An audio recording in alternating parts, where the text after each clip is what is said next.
Hey everybody, it is Meta Monday. Welcome to Masters of the Metaverse here on the Zombie Orpheus Entertainment channel on Twitch. I am your host and GM, James Strong. Joining me at the virtual table today, I have Luke Evanson, Ethan Vougeot, Ooh. Christian Doyle, and Matt Vansel. That's right, Matt Vansel's here with us today. I know you have all missed it. I can tell you missed it because I already have the poll results that we'll get to in just a little bit here. Excuse me. We've got Mark back on tech in the Real Studio, who's making sure that in fact the Real Studio does in fact exist and has not been destroyed in the COVID-19 crisis. So what exactly is? What was that, sir? What's this crisis? I haven't heard anything about this. Yeah. You haven't left your house, so you wouldn't know. I'll explain to you later. I promise. Okay, thank you. So what exactly is Visitors and Metaverse? Well, it's its own way to host interactive live streams RPG on the planet. No big deal, right? I mean, I'm sure there are a lot of other programs out there that let you, the audience, influence and change the game while it's happening right here in real time. I'm sure that there's lots of them. I bet every show you watch, you get to change the plot and the characters and add new things. I bet that's what everybody does, right? That's how TV works in shows, right? Yeah. Right? Okay. That's right. That's all we know. Okay. And how do you do that? We've got our store, which you can check out now, which lets you do all kinds of wonderful little things. In fact, since some of you, it might have been a little while since you've heard about what we have in our store. I'm going to go through some of those things right now. We have the meta point, which allows our pilots to transfer themselves in either direction on the pilot and avatar sliders. Maybe they feel like being a little bit more like themselves. Maybe they feel like being a little bit more like their avatar. We've got the moment of clarity, which allows you to use the best possible dice, the 8-sided dice, on any skill test, no matter where you happen to be on that slider. If you really got to make that skill test, the moment of clarity is the way to go. We have personality disorder, which lets our audience shift where you're at on the pilot and avatar slider. If they decide they want you full avatar, they can make that happen. It's within their power. We've also got our individual buffs for each of the characters in the episode today. For example, Mac has the laser focus buff, which allows him to get a critical success on a normal success if he only is doing a single action for the turn. He can also use his buff to place himself anywhere on the pilot avatar slider if he doesn't like where he is. For Nick Krieger, we've got a cuddly teddy bear. That's right. A cuddly teddy bear is his buff, which if he fails at something stupidly dangerous, he can re-roll the check with a 4-point bonus. Or, of course, alternatively, as with all buffs, if he doesn't like where he is on the pilot and avatar slider, he can change where that is and put himself anywhere. For Crash Jackson, we have Hacksaw, the famous I want to hit everyone buff. For when Crash wants to target every single opponent that he possibly can with his next attack, he can use Hacksaw to do so. Or he can, of course, put himself anywhere on the pilot and avatar slider. For Wyatt Maxwell, we have Prison Rules, which allows Wyatt to drop his dodge bonus to instead get to make a counter attack. This is a free attack against any opponent who succeeds at hitting him. Or, of course, he can, put himself anywhere on that pilot and avatar slider in the round. We also have the team up, which does require 2 pilots to participate in. So 2 players have to decide to use a team up. They act on the highest initiative between the 2 of them, and whatever skills they're using, they use the highest skill level of any character in the team up when doing whatever their teamed up action happens to be. And there are just about infinite combinations of ways that you can team up and use your skills and abilities together. We have the meta meltdown for when we need to swap people's avatars, and you can end up in any other random avatar until we swap back. Sometimes this can be really funny, sometimes it can be really uncomfortable, and sometimes it's just really unlucky for an individual character. There is the system shock, which can put you in a random place on that pilot avatar slider when things just go a little bit wonky and you never know where you're going to end up. My personal favorite is next. It is the rule of cool, where physics be damned, you've just come up with the craziest, wackiest, most ideal, perfect scenario that you could possibly do. And then the audience gets to vote and tell us which one of those ones succeeds automatically and who still has to try, but at a horrible, horrible penalty. And then, of course, there is the hack attack. If you just feel like something needs to be added to the show, from talking sentient Winnebagos to, again, talking sentient transforming stagecoaches with alcohol problems, to giant rabbits and any number of other crazy things, floods, huge storms, sea monsters, all of these things have appeared with the hack attack. It just allows you to add that one random crazy thing to the story that you just feel like has to be there. That's right. If you really feel like doing something with the unintended consequence of possibly killing off all the dinosaurs a bit early, that's definitely your buff. What are you going to do? That's what happens when you bring a blizzard and ice storm into a dinosaur landscape. They don't do so well in the frost. QED. Oh, hey, in addition, we've got these weekly supporter polls where the supporters of Zombie Orpheus get to vote on the cast of the show, who they like more than me, and who they want to help out in the coming episode. And I have the results of that poll. So if you guys are ready, here we go. For Christian, you get +2 to a roll and +10 health. Thanks, buddy. Not the big favorite this time around, but don't feel bad. I got literally 0 votes. You can just say it. Don't feel bad because I got the same results as you.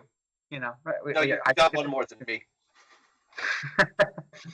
Well, that's not how the math shakes out, but that's how that one works, and I get stuck with that. For Ethan, you're gonna get +3 and +10 to +3 health, +10 health. Yeah. +3 to a roll. At any point during the game, you want to use that +3 to a roll, you just burn it and get +3 to it. For Luke, you're going to get +6 to any one roll and +10 health. Nice. And the obvious fan favorite here, Matt, you get +6 to a roll anytime during the game and +40 health.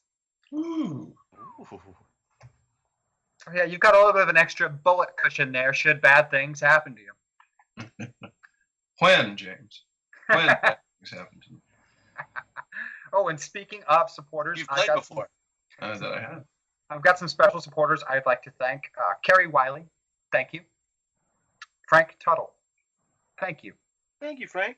Thanks, Ian Frank. Goldblatt, thank you. Thank you. And, I really want to thank all of our supporters because without you, we couldn't do all kinds of fun stuff like this. You guys are the ones that keep the lights on, keep it so that I don't have to get a full-time real job, and all kinds of other really wonderful things. But mostly for me, it's keeping me from having to have a full-time real job. That's what I'm really, really thankful for. So what's been happening so far on Masters of the Metaverse? Well, someone seems intent on killing off our heroes. And not only that, but they're entering metaverses our heroes have traveled to in their past and altering the timelines. Each of these intended alterations capable of causing catastrophic changes to the course of history as our heroes know it. And whoever this antagonist is, they've covered their tracks very well and seem to be keeping at least one step ahead at all times, forcing the pilots to follow in their footsteps and try to repair each timeline change as best as they can. Previously, Crash Jackson had determined that Nick Krieger, with his vast experience in covert operations, might be the key to tracking down this individual and stopping whatever they're plotting. But Nick has been off the grid for 3 years, in parts unknown, and by his own choosing, I should add. You see, Mr. Krieger would like nothing more than to be done with all the disasters, gunfights, tragedies, near-death experiences, and world-ending events. He simply wants a quiet, peaceful retirement, or just, no more wild and crazy and zany adventures. No more sentient robots, no more invaders from other metaverses, no more collateral damage killing people that he cares about. It's the sort of thing that everyone wants, really. Let's be honest. And that's exactly where we find ourselves at the start of this episode. Deep in the north of Canada's Yukon Territory, at a simple, lonely cabin in the vast wilderness. Despite the cloaking device built into the jet, There is no hiding the sound of its engines as it descends, the VTOL craft displacing snow and smaller brush as it settles in outside of the cabin. Krieger is out front, dutifully adding to a pile of split firewood. That feeling creeps up the back of his neck. Trouble has, of course, found him one more time. As the ramp descends, Crash Jackson, Mac McFerrin, and Wyatt Maxwell step into view. And as good as it is to see Crash, who you last heard was missing and presumed dead, you can't help but worry and wonder about what kind of trouble he's going to try and drag you into now. If only you could just walk away from all of this. But no matter how far you seem to go, there's always your past keeping pace with you. Krieger, long time. I got you your big gun back. If you I was gonna want make it. soup today. You what?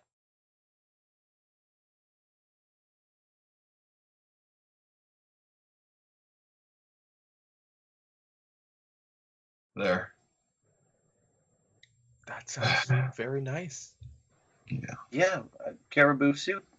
Some green lentils I got at the farmer's market in Yellowknife. Been getting around then. That's good. Yeah. You look fine. Yeah. Well, you know what they say about looks and deceptions. I'm The hell are you doing here? Hi, okay. by the way, it's good to see you. I'm glad you're alive. What the hell are you doing here? Okay. I want to answer your question, but I have to know what they say about looks and deceptions first. Well, it's more like looks. It's a play on looks can be deceiving. Yes. Implying that though I look fine, whether you were honest in your, greeting or not, I'm not. Or I'm living in friggin' Canada.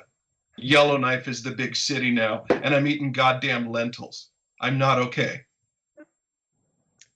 No, Yeah, I mean, properly prepared lentils are a lovely. You know what? Not This really for guy. me. I don't like them. That's why it. Hi. So Nick, you asked me why I was here, and as you can probably imagine, it is because you are here. We are having some troubles with some chronal fuckery being perpetrated by an unknown individual. So just par for the course then. Well, I mean, except they're messing with time, so everything that we've already done, they're going back and trying to undo, and it's getting very tedious. And I need a want to guy. stop them from undoing that, at which point they'll send more people to come and stop us from doing that, and the time streams No. unravel, more people will die, and we'll have all been for naught. And I'm Okay. still without soup. Uh, I fucking hate soup. yeah, this isn't gonna be like that though, because we're doing things differently now. Well, you stop getting haircuts, that's for clear. What else? Well, we're not cleaning up problems anymore. We're just making them stop. No more invasions, no more crazy army people after us all the time. I mean, you can say that. No, I'm working on something. And Wyatt is working on it too. And Which one's Wyatt? this guy, and everybody's coming around on this idea. And I need you for something, and I'm willing to give you something you want in return, because that's how commerce works. I'm sure. What can you offer me that I haven't already got here in this palace of earthly delights? Good You're bread. in a Crash, don't lead with the soup. okay. I may need to rethink this. This is not about soup. Nobody's ever going to stop chasing you. You're That's going to keep getting pulled into this stuff over and over again as long as you're here. You know that, right? I mean, you are literally here trying to pull me into that, so yes. Because if I didn't, someone else would.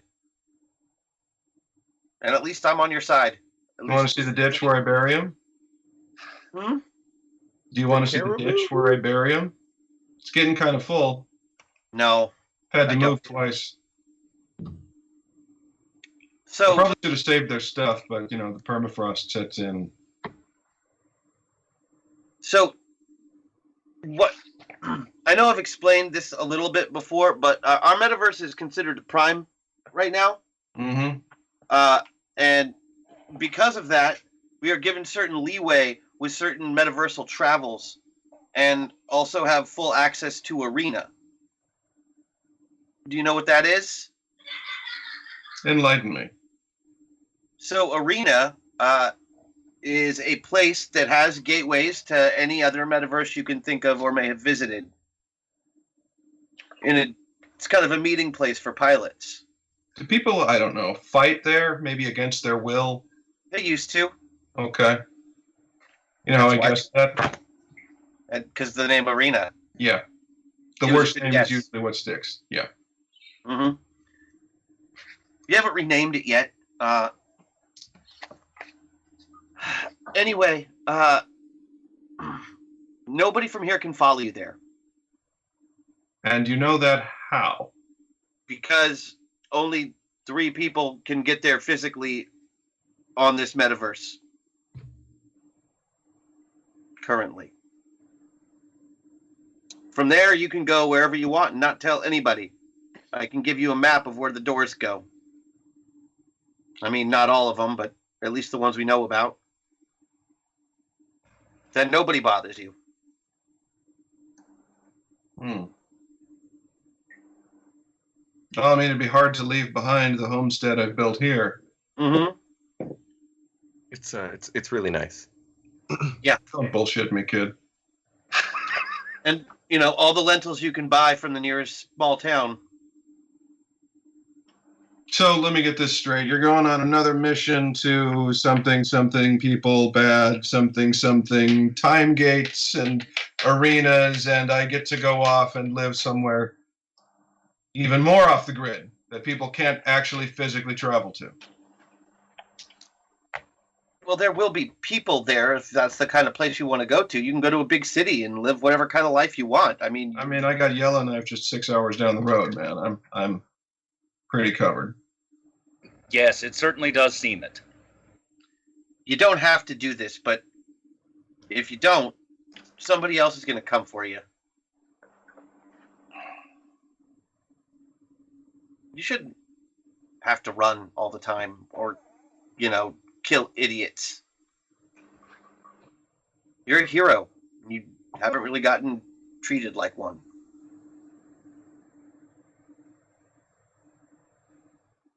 Things are going to get worse here before they get better. That's just how history works. You shouldn't have to be here for that either. Can I have a moment with you, Crash? Yeah. Sure, of course. I'll take him back into the hut or cabin or whatever it is I've been living in. It's rather decently appointed for a cabin in the middle of nowhere. Yeah, there you go. I'm not everything I used to be. I know.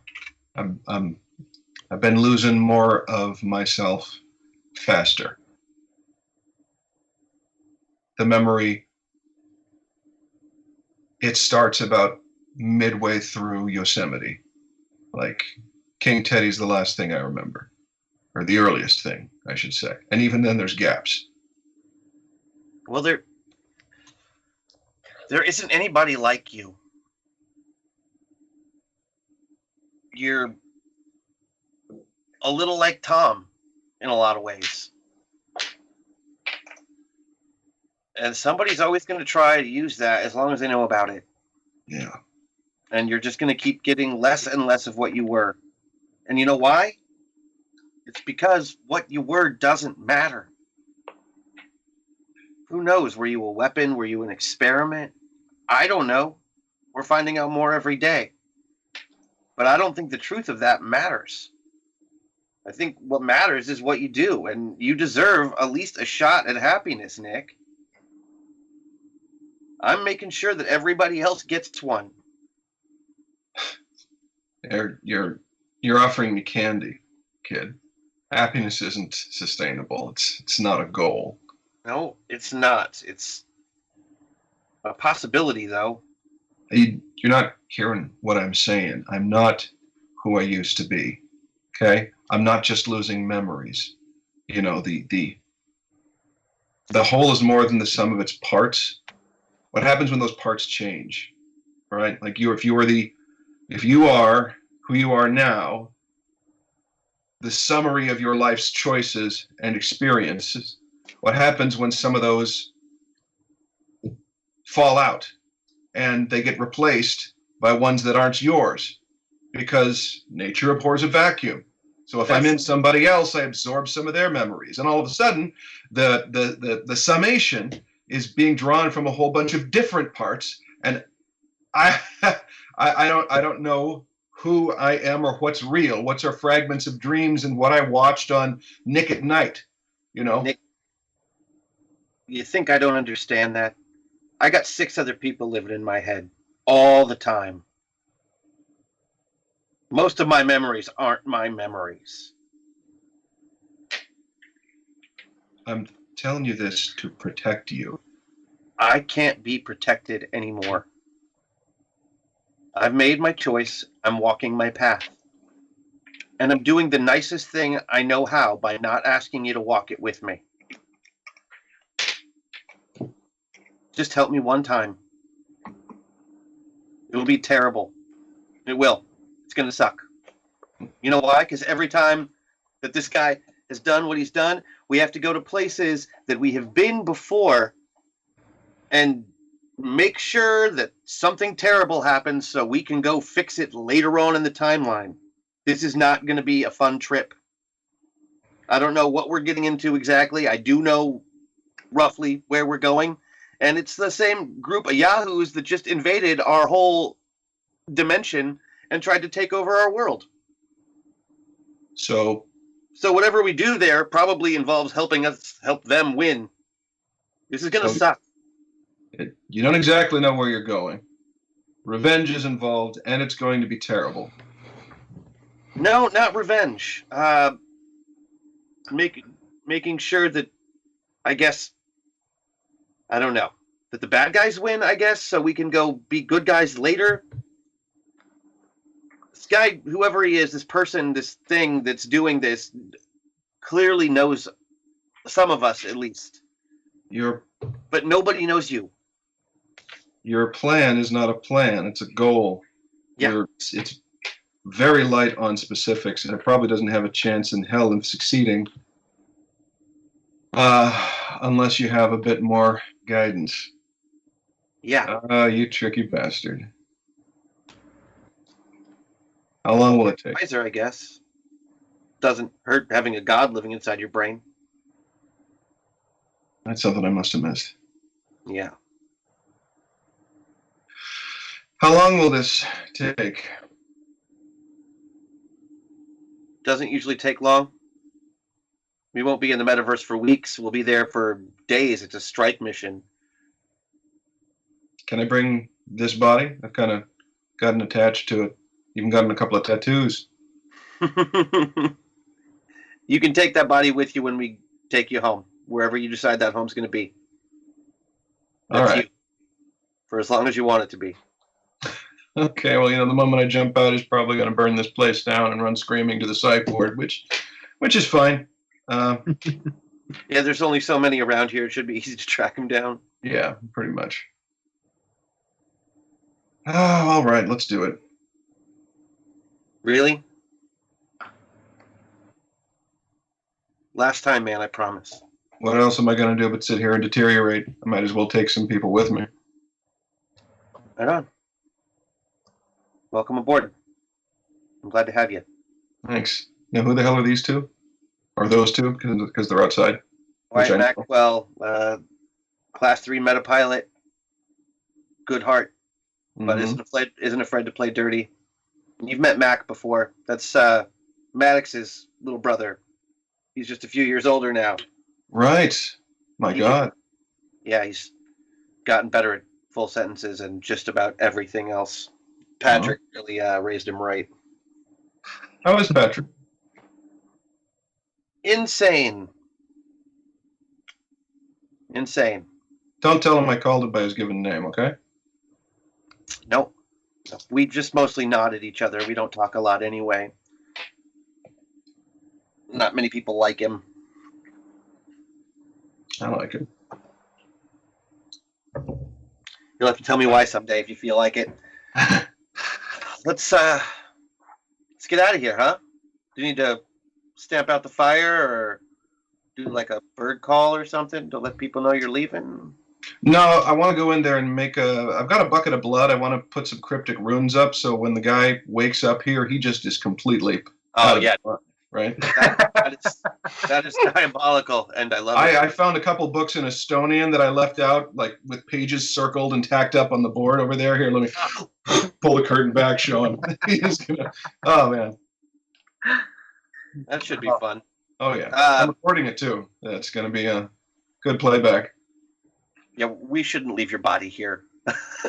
maybe let's just take it with us, and it can go in the Metapod. Somebody's got to do it. Oh. That way, he just sleeps through it and doesn't worry too much.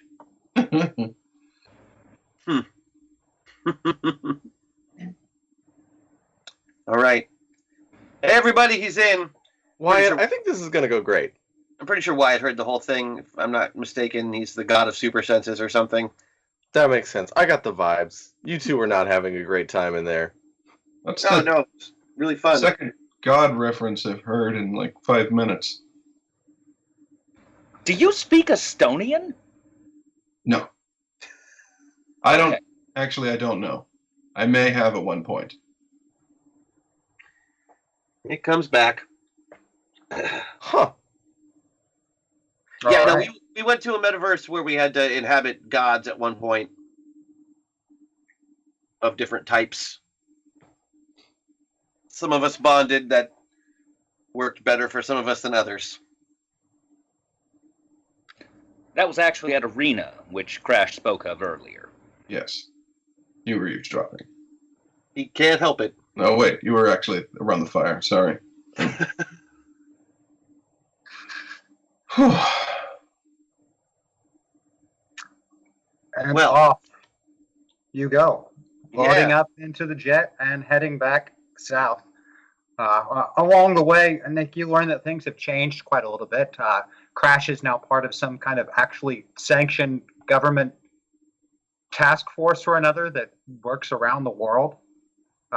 Bruno is apparently the appointed director of this task force, and they've taken control of that old Planet Metaverse task force building that you once raided. Oh yeah.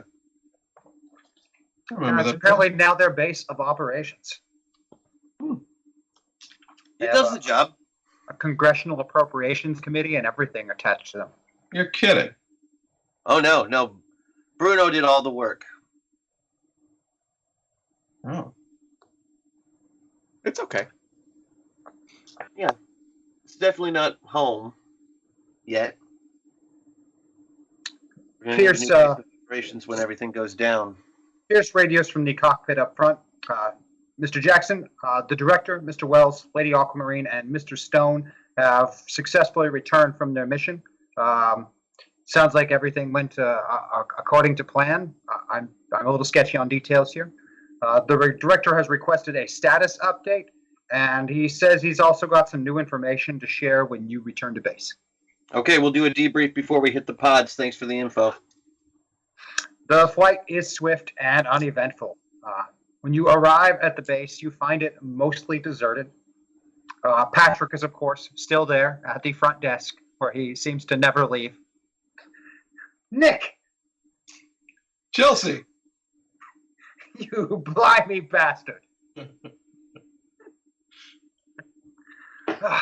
I knew Jackson would find you. I never pictured you behind a desk. I got a job.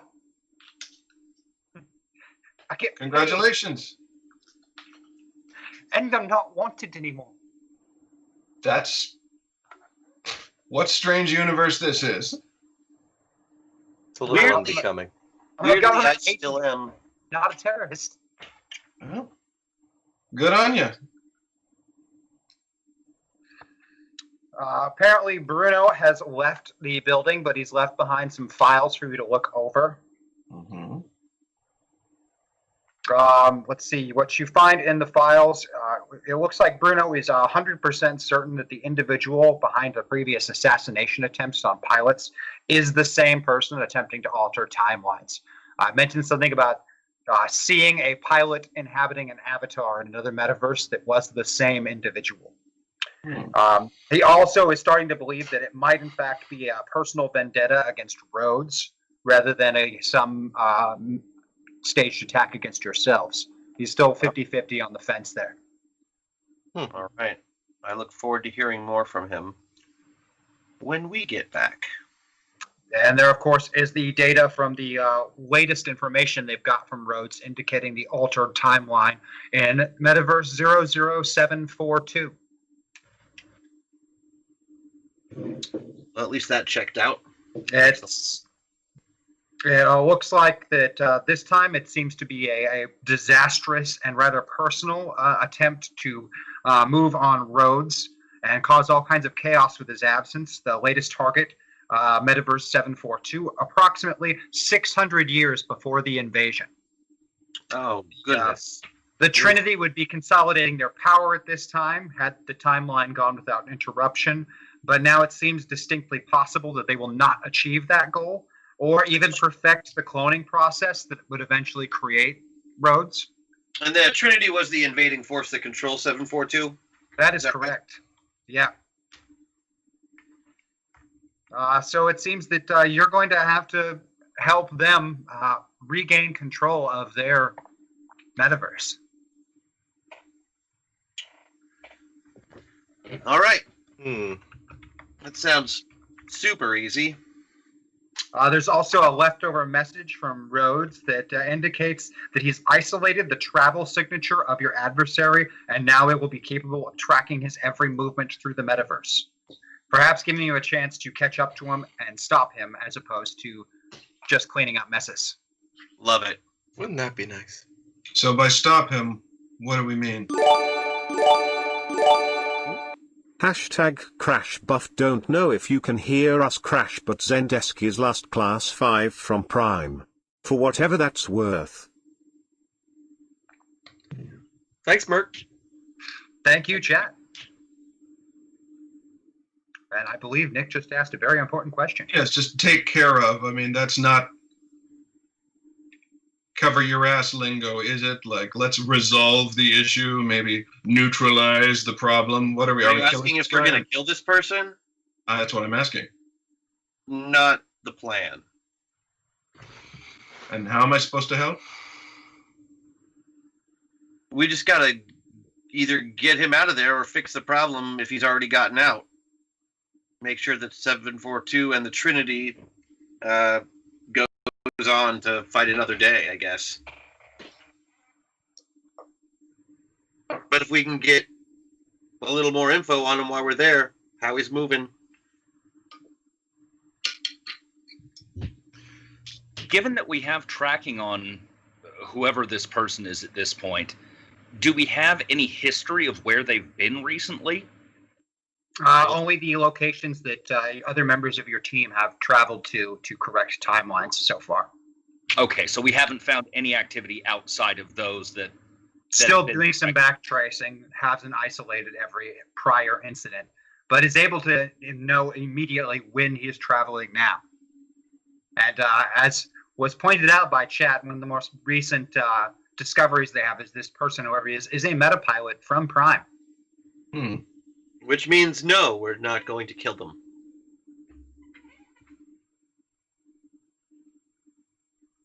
Perhaps even somebody you know.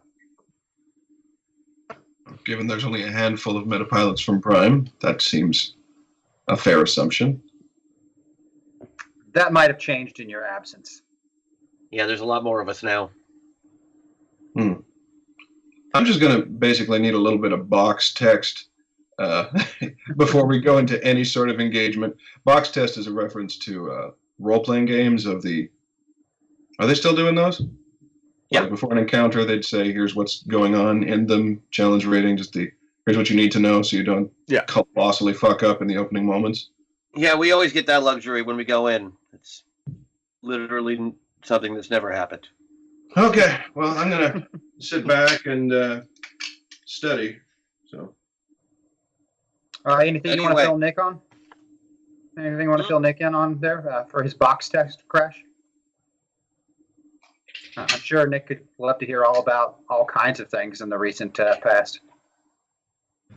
Yeah, I was gone for 3 years of that, so I'm not really the best person. Ooh, yeah. So was Wyatt, and Mac is Mac. So it looks like you're kind of shit out of luck at the moment. Really just wasn't retaining any of it. I mean, you promised that we were going to be under prepared, and man, did you deliver. Right? We're always underprepared. Mm. Until we figure out a way to scout out metaverses and exactly what went down before we get there, which we haven't done yet. The 742 seems to have lots of that kind of information. Maybe we can find something while we're there. Crush, how long have you been like this? When you say like this, what do you mean? Unlocked socially. Oh. I guess probably since Zeus. I mean, that would do it, I suppose. That checks out in my memories. I mean, it doesn't work all the time, but there's a certain... I know what to look like when I talk that I didn't have before. That You feel tracks. me? I feel you. Luckily, I don't have the old lightning bastard sexual appetites, or you'd already be on your back, mister. And you goose. No, he's really a scary dude. That's the truth.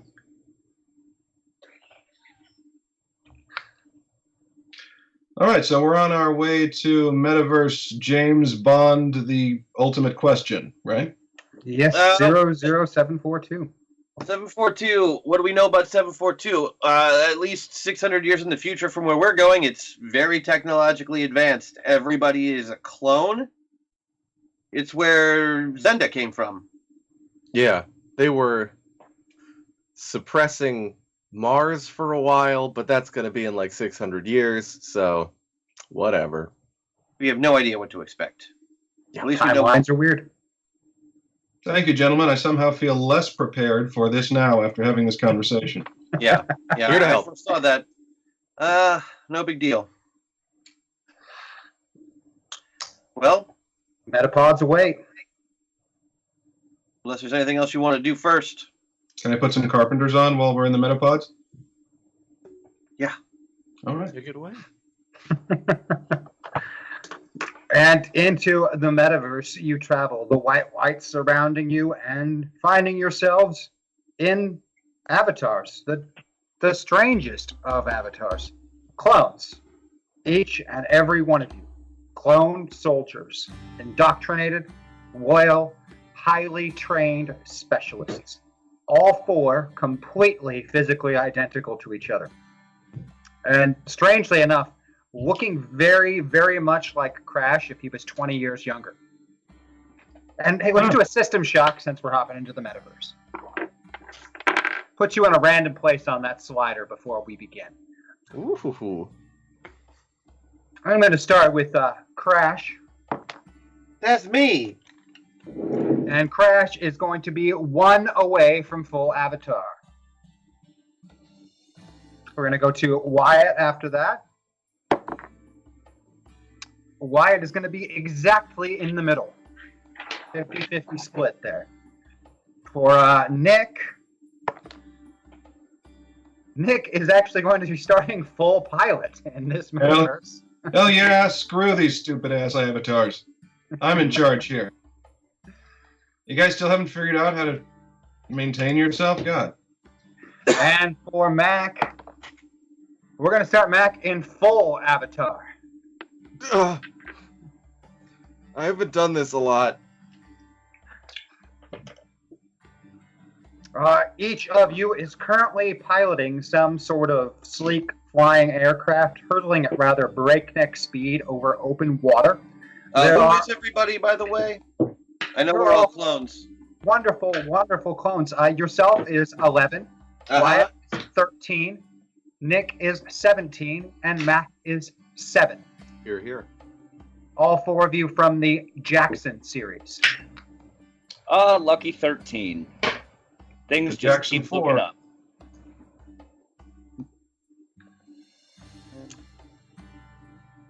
All 4 of you are currently at the helm of your own individual sleek flying aircraft in a perfect formation, hurtling at rather breakneck speed over open water. There are alarm klaxons ringing and status screens that indicate that you currently are being sought for target locks by a hostile aircraft in pursuit. There are 10 near identical craft behind you on your radar, laser weapons firing, scarcely missing. And since we jumped into a metaverse, let's start with some initiative. Sounds right to me. Well, sounds par for the course anyway. Initiative is the 12, I think. 2 12s together and add your initiative modifier.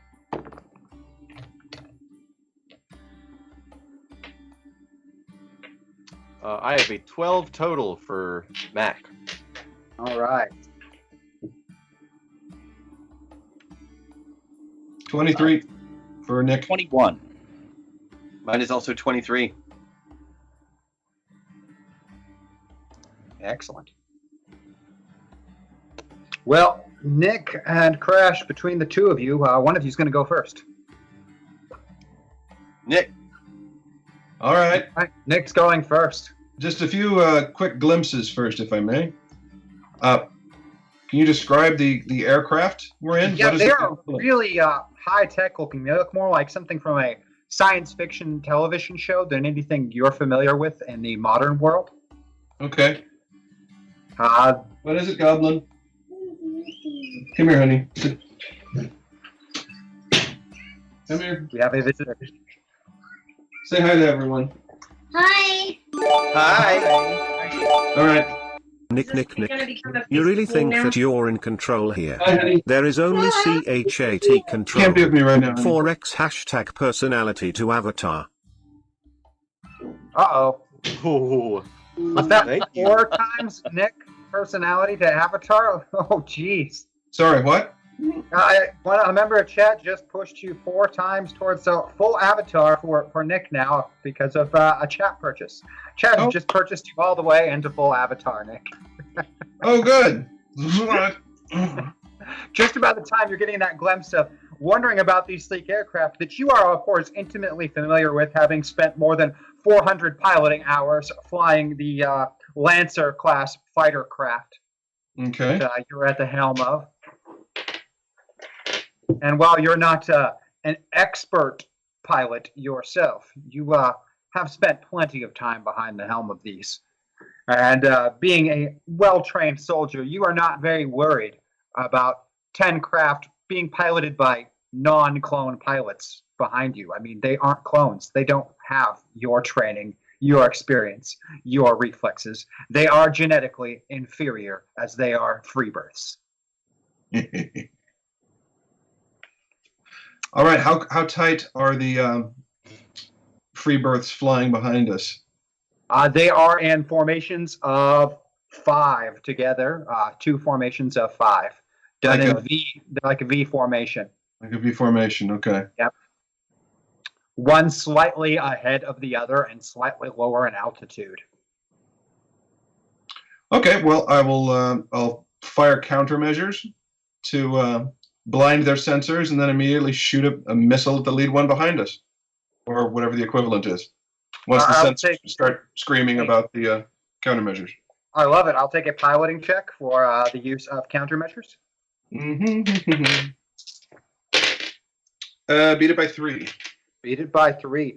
That's going to give you a 3-point bonus to your dodge against any of their incoming attacks for the remainder of this turn. And then give me a shooting test for the firing of a tracking warhead.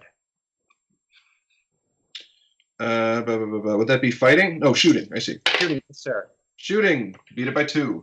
Beat it by 2. You fire out a single warhead, which kind of drops out, falls towards the surface of the water, and then the thrusters ignite after the series of 5 has passed over it, trying to lock on to the lead target. But even though he's a free birth, he does have a decent amount of evasion skills and dips towards the water, causing the warhead to explode upon the surface rather than destroying the craft. Crash/11, you're up. Excellent. As soon as I see countermeasures deployed, I'm going to drop off my throttle completely and attempt to hide in the, in the chaff being thrown around. So everybody just flies right by me so I can get up behind them and start targeting people from behind. Give me a piloting check. I'm 1 away from Avatar. And that's a 3 and an 8 for a total of 11. My piloting is 16, so I beat it by 5. That is pretty fantastic. You drop down into the chaff, and both sets of 5 pursuers streak right by you, some of them within just a few meters of your craft, burning through the countermeasures. You don't believe that they detected you perform that maneuver. Excellent. Do I have an action to lock? Do I still attempt to lock on and fire? Absolutely, you do. Do I get a bonus for just aiming this round?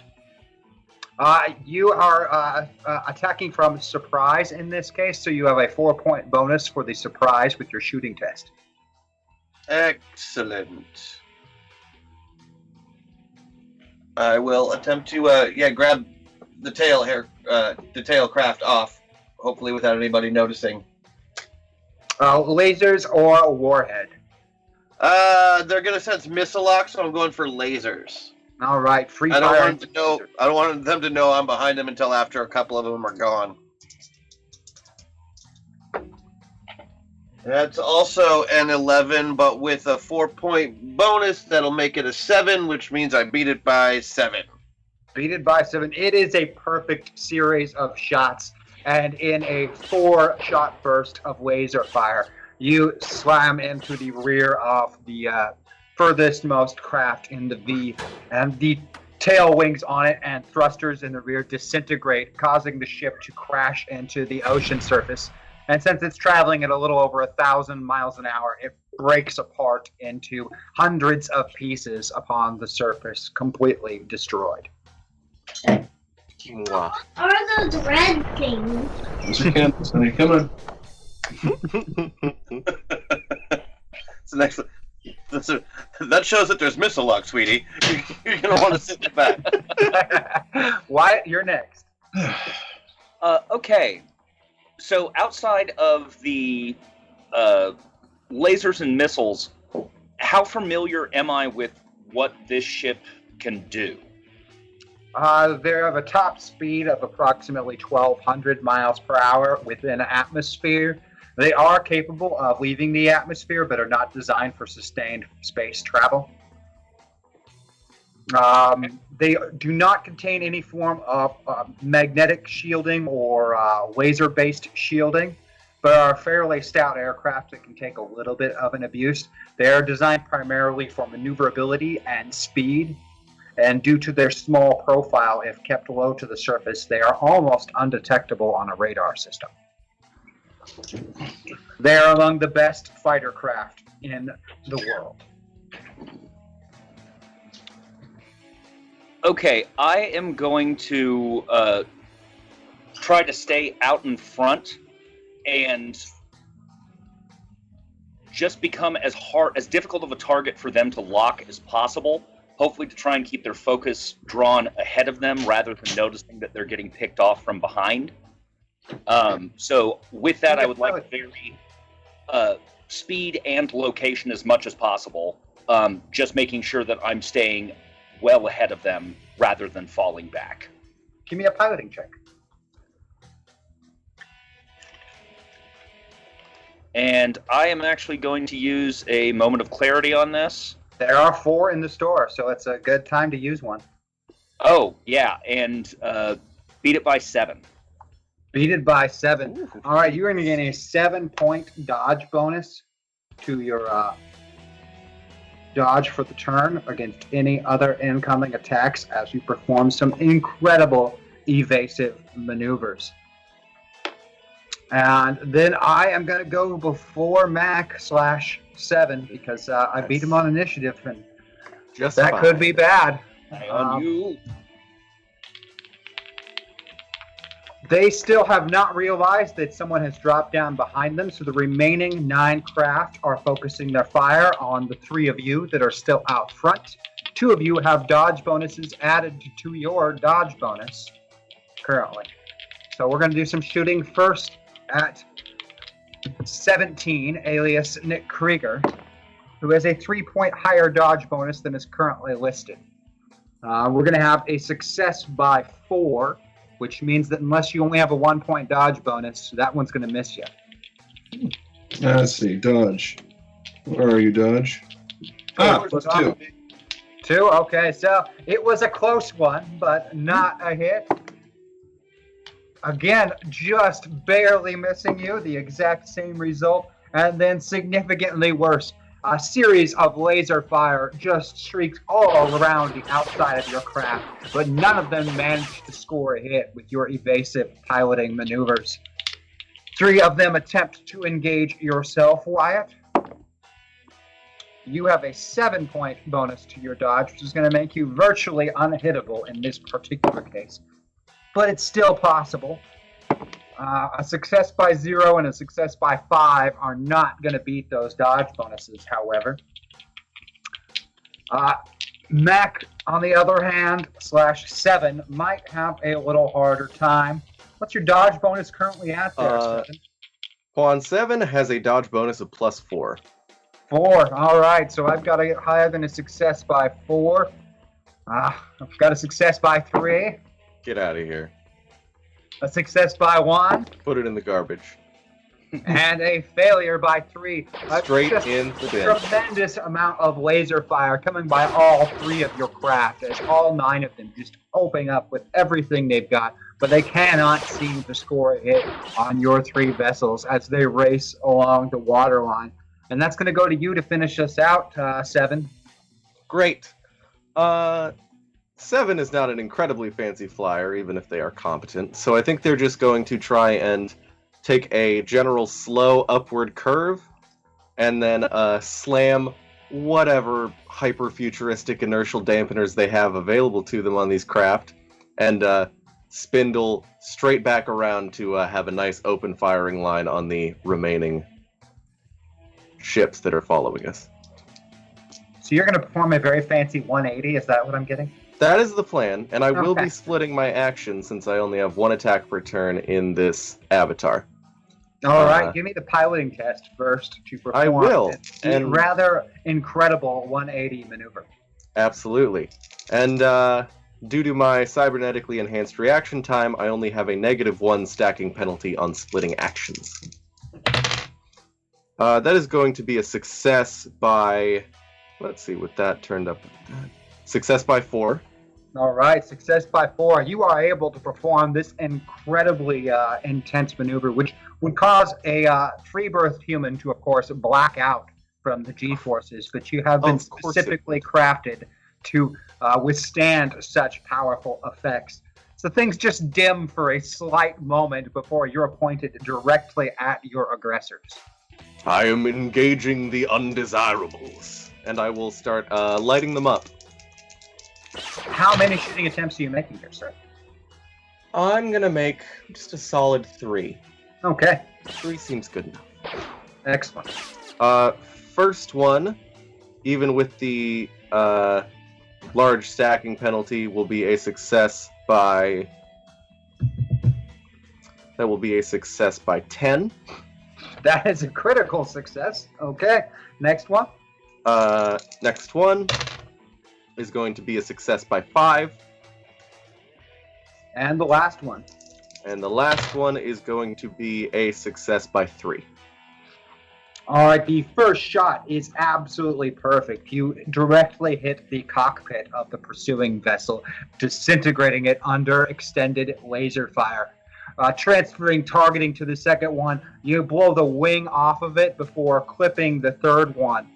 And all 3 of them explode into fireballs, whether directly above the surface or from a result of colliding with the surface, bringing the total number down to only 6 pursuing hostile aircraft as we go to the top of the round and back to Nick/17.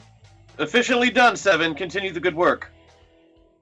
As you will, Commander.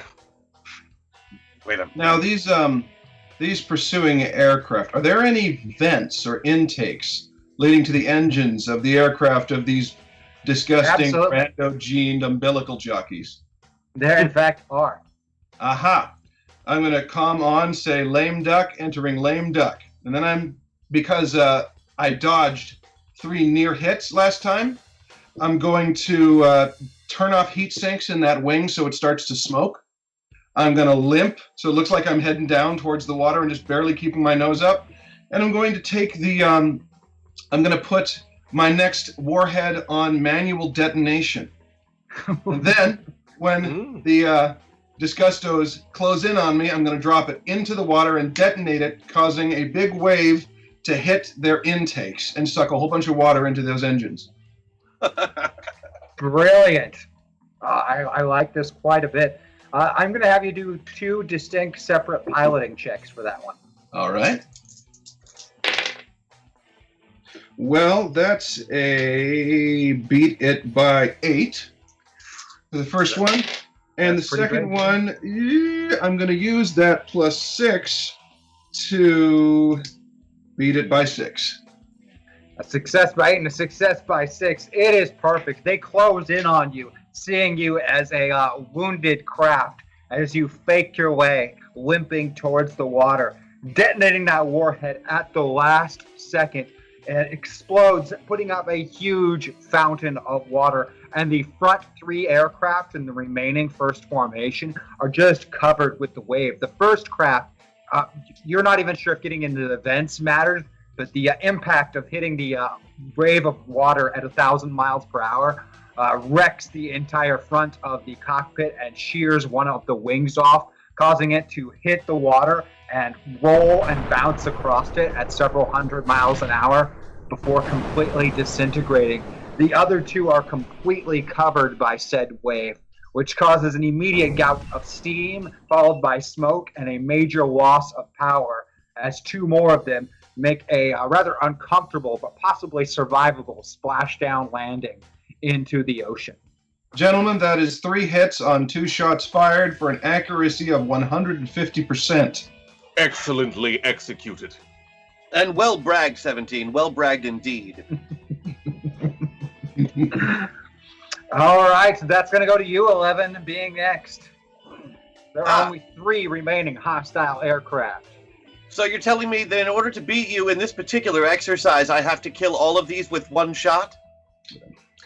If anyone can do it, it's you. Agreed. Targeting. I did miss a lock on one of them. And I squint my eyes, use a moment of clarity, and fire. All right, moment of clarity used and open fire. Only I could find the other 8-sided die in my... There it is. That's a 4 to 2, so I beat my normal shooting test by... Oh wait, I'm using moment of clarity. So I beat my normal shooting test by 8. That is pretty dang good. 8 is good. And Haxor. Okay, I was wondering if that was going to come out there. And There you go. Haxor is used. The detonation is perfect. Not only do you hit the lead aircraft right between the rear thrusters of the craft. But the detonation is so perfectly timed that both wings fly forth from the exploding craft, colliding into the nearby wingmen on both sides, shattering the cockpit on one case and destroying the engines on another, downing all 3 aircraft with a single warhead shot. Well, I think we can all agree that clones rule. And free births drool. Their birth was You free told after them. all, and you get what you pay for. Very good, sir. And with that, the small holographic displays in your helmets light up, and the image of Jackson 2, the oldest currently living clone, appears. Status report. We have removed the problem. We agreed that, Seven, that we were going to pretend we didn't hear him the first 2 times. We Are we not agreed. doing the not hearing him thing now? Or No, it's too late for that. He's heard us hear him. oh, I am so sorry. I am Objective so complete. sorry. Excellent. Any sign of the Talos class shuttle? scan or check the scans. Your last reading has it disappearing somewhere northeast of you. Yes, we lost track of it to the northeast. Lord Jackson has made it clear that the recovery of Z42 genetic material is of the utmost importance. Do not fail. You will recover the genetic material. Yes, bearing down on the heading now. Jackson 2 out. Bye. I would like to reiterate, I am so sorry. No, it's okay. But next time, at least twice that we can't hear him, right? Right, 2 times. But we Okay. tried and failed, so won't he be expecting that? He is us. It's true. He's quite clever and good looking. And incredibly skilled in the field of combat. And I didn't want to Being- say anything, but I was next to him in a urinal one time, and my goodness, Yeah, I know. Exactly the same, right? yeah, Yeah, you tremendous. can't ask for better. Almost being 15%, 8 years old, better being looking. 8 years old, rather than yourself, he does, he has remarkably aged, looking closer to an 80-year-old free birth at this point. Mm. But as young, spry 2-year-olds, you are Yeah. doing much better. You know, Can and you just imagine between us, puberty? guys? And I'm just gonna say this: kill me at 5. Kill me Can at you 5. imagine No? puberty taking longer than a fortnight? Oh my Oh. gosh, no, Right. absolutely not. Science be praised that we that it is the way it is. One more reason that we are innately better. Yes. They can't even upload their personalities into the collective to help shape that of the further generations. I mean, what the hell? The fool. I am frankly amazed that they evolved to the point in which we were able to be crafted. Yes. Luckily, their brains, on a small few of them, were nearly the size of ours. Close. Close. Actually, I forget. Does brain size matter? I'm sorry. I'm trained to be a soldier. I believe it is brain size in proportion to body mass. Really? I think. Yes, in fact, some dinosaurs were so smart they had 2 brains. I have recently read that was fake. But that was, I in only fact, read the state-sanctioned reports, so that's fair. I do not trust history that was written by freebirths anyway, so let's not even worry about it.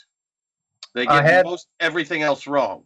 Correct. That's true. Ahead on the navigation screens, Old Cape Town comes into view.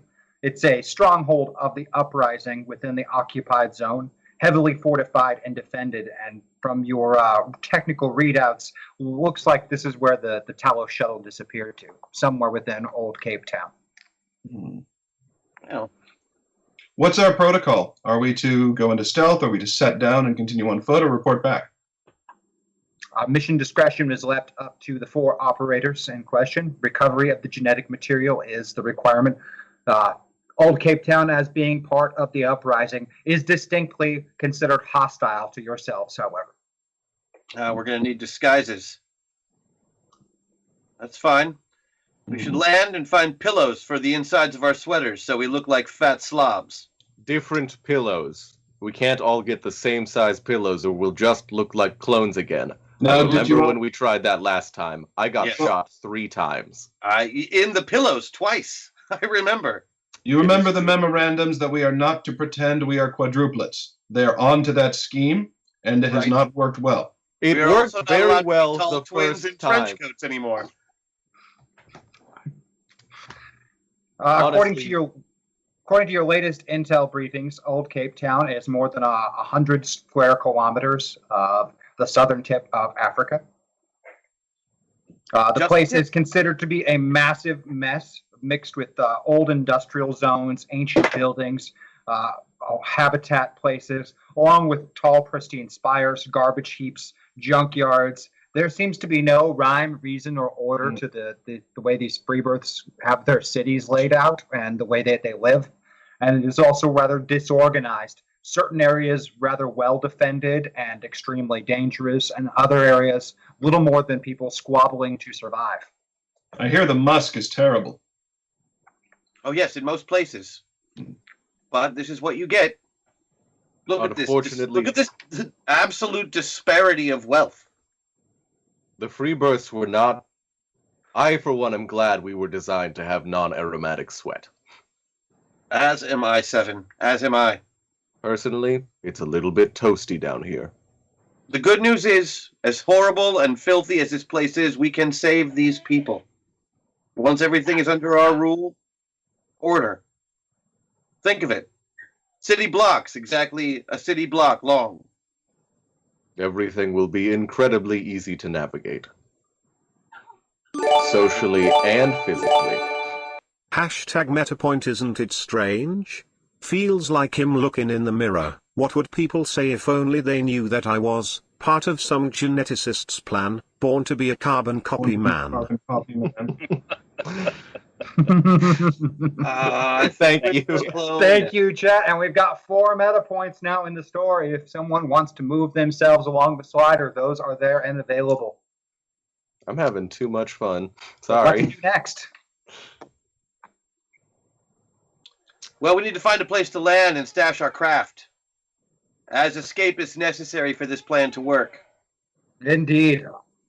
Judging by your technical readouts, one of the older and less occupied industrial zones may be the safest to avoid detection in landing. There seems to be the fewest number of life forms and technological devices active in those old areas. Are we not being tracked by anything this close to a hostile zone? This low to the waterline, you are safe except for visible tracking. Ha! And we already took that out. You are scarcely I'm scarcely excited. 100. You're scarcely 100 feet above the ocean surface at the present moment. All right, let's put them down. These coordinates. Fly low, don't make too much noise. I'll see you on the Very ground. good, sir. Locking in on the coordinates transmitted, you cut throttles to have less of an audible impact and keep just over the tops of some of the lower structures before settling into the ruins of what once was some sort of factory or another, and is now little more than collapsed walls and piles of rubble. The radiation levels reading here are nominal and should not affect you in your armored environmental suits. It is a disgrace, this misuse of public land. Don't worry. Soon it will all be well in order. It strikes me that our environmental suits might not be the best camouflage. Agreed. This is true. I just like mine so much. Well, it really suits you. They are among the best and most high-tech forms of body armor in existence, but they are a little bit recognizable by some.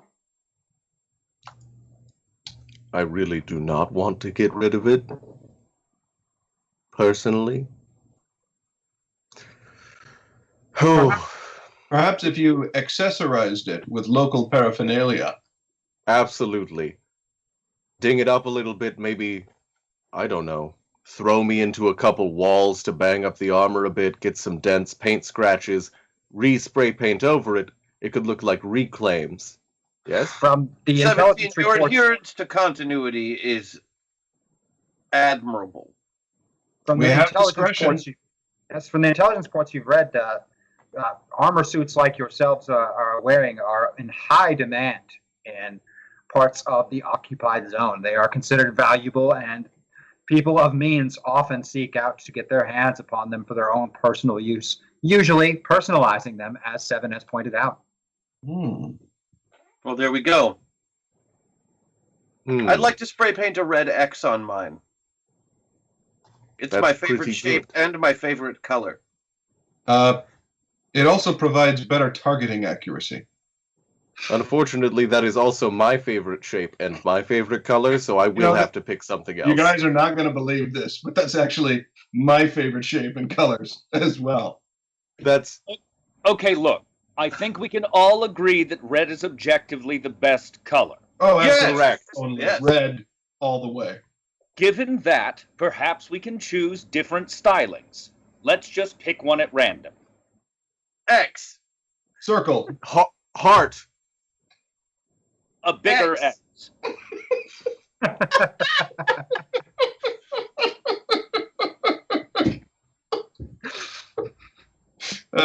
Well played, 13. Well Hey. played. Thank you. Thank you. I gotta say, 13, I do find your sense of humor to be nearly identical to mine. Truly. It does match well.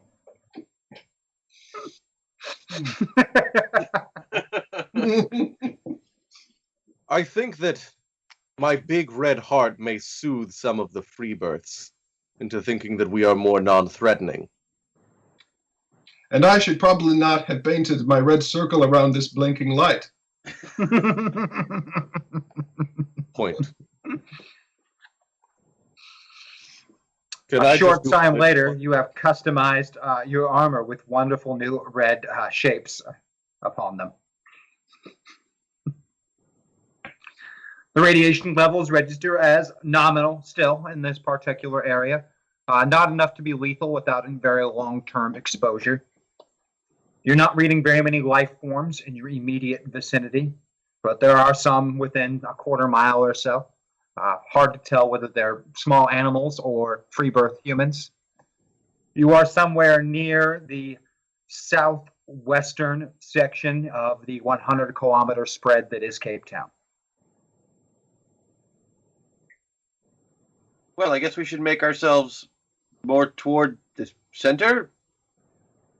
You should be able to detect the genetic material if you come within a few dozen kilometers from it. You do have tracking identification for it, assuming the rebels haven't found a way to block it. Never, fools. Mm. So, make our way towards the center. Are we getting any reading on Not at the moment. location? Yeah, you've Not got yet. nothing on the genetic material currently showing up in your scans. You make your way through quite a bit of old and destroyed, rundown industrial facilities. At some point, this probably was a rather thriving factory and manufacturing center for this area, but now is a little more than piles of rubble and bricks. Even the places that had metal, it seems that scavengers have taken most of the usable metal and put it to who knows what other use. It's a pretty grim landscape compared to the perfect fabricated zones that you tend to dwell in and train in back home. I will say the graffiti in that corner makes a nice touch. Yes, a touch of chaos. 17, please. Don't be vulgar. I am sorry. It was just red, and everything else was already broken. Well, I mean, obviously I like the color. Of course. And its vague X shape. Yes. And Xavier is a very strong name. I don't know. It doesn't look like it should start with X. That sounds wrong. I know. It's really weird. Why don't you go on ahead and scout a bit for us, 7? I'll stay back here with 11 and 13 for no underhanded purposes. I will take a look. And I know there are underhanded purposes because we are the same We are the person. same people. Yes. But I know you would do the same if I asked you. Yes. Well- yes. We are genetically programmed to follow orders, so that makes sense.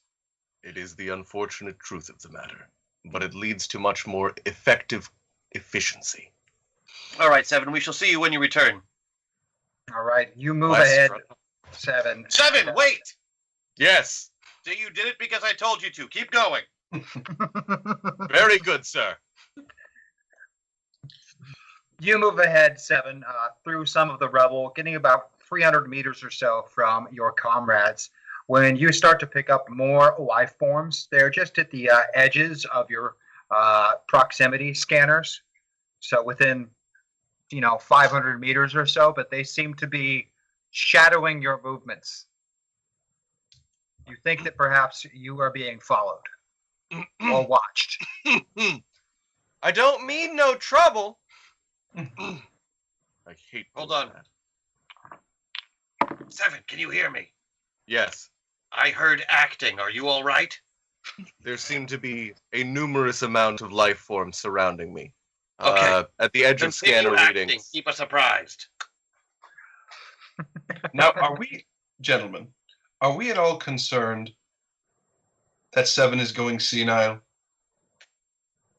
I mean, he is pushing 4. Mhm. Well, And I know that so I'm am I, only- and I feel tip top. Tip top. I mean, he's a little older, sure. Frankly, he's always been the flighty one. Hmm. Yes. Also, I know I'm only 23 months old, and my birthday's still, a few weeks off. But if we Left encounter the comms any alcohol, on. Happy Could I- early birthday in case Thank- we all die. Thank you. If we happen upon any alcohol, come on? Wait a minute. Hold on. Alcohol? Yeah, Like the free birth drink? That is strictly forbidden, I especially well on an excursion. No. I heard that you guys, after you hit 2, it's like party central out here. All the stuff that's off the books, the contraband that gets reported, discovered, but never seems to make it back to base. I want to do it too. I'm It in. does sound pretty neat. Secondary mission parameter added. Finding contraband narcotics and alcohol for 2-year consumption premature. I We will guys ask are the life best. forms if they have any illicit substances. No. Play it cool. Do you guys have any drugs? Jesus Christ. Not as cool as you could have done. You I can't mean- make a visual contact with any of them, 7, but you can see by your proximity scanners that they have fanned out and they are slowly surrounding you and moving in. They are moving in. Okay, This is a little concerning. Yeah. Maybe pull up a back and around the sides. that you might know. be a good idea. Do that. No, you do that. I'm in Oh. the middle of all of them. Moving closer to cover. I would like to secret myself amongst any of the random random broken bits as I try and get closer to. Give me a stealth test.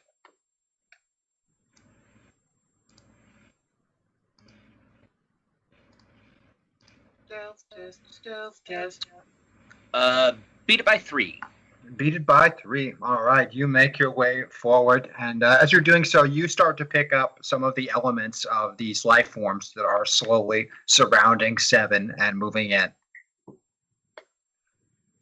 You pick up approximately 18 total life forms scattered among the ruins moving in.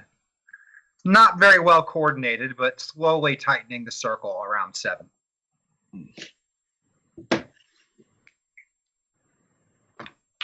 And it's at that point that from your hidden position, you actually see one of them as they're attempting to do their best to remain stealthy and are climbing over some rubble. But because they're attempting to remain stealthy towards 7, their back is somewhat exposed to you, putting them out in the open. And they're in like really cobbled together clothing. They look the worse for wear. serious medical issues, perhaps radiation sickness. You're not really sure. They do not look particularly well. Now those are disguises. Look at the attention to detail. Look at how aged the clothing is, the mismatched stuff. There's stuff from different ages. That stuff doesn't even work together right there, man. Could you send Like it's only a shaped picture one to half my of his display? face. Oh, yeah, sure. Click. Transfer. That's nice. Not enough red, though. No. So authentic. I think And by we then- all agree not enough red or X's in this bunch of rabble. Oh, It's amen, honestly a 13. problem. Amen. By then, you can make out several more of them moving through the rubble, closing in on 7. They're carrying a motley collection of slug-throwing pistols, shotguns, and handmade hand-to-hand combat weapons built from scraps of metal, road signs, and the like. Look out, guys. This next wave has bullets.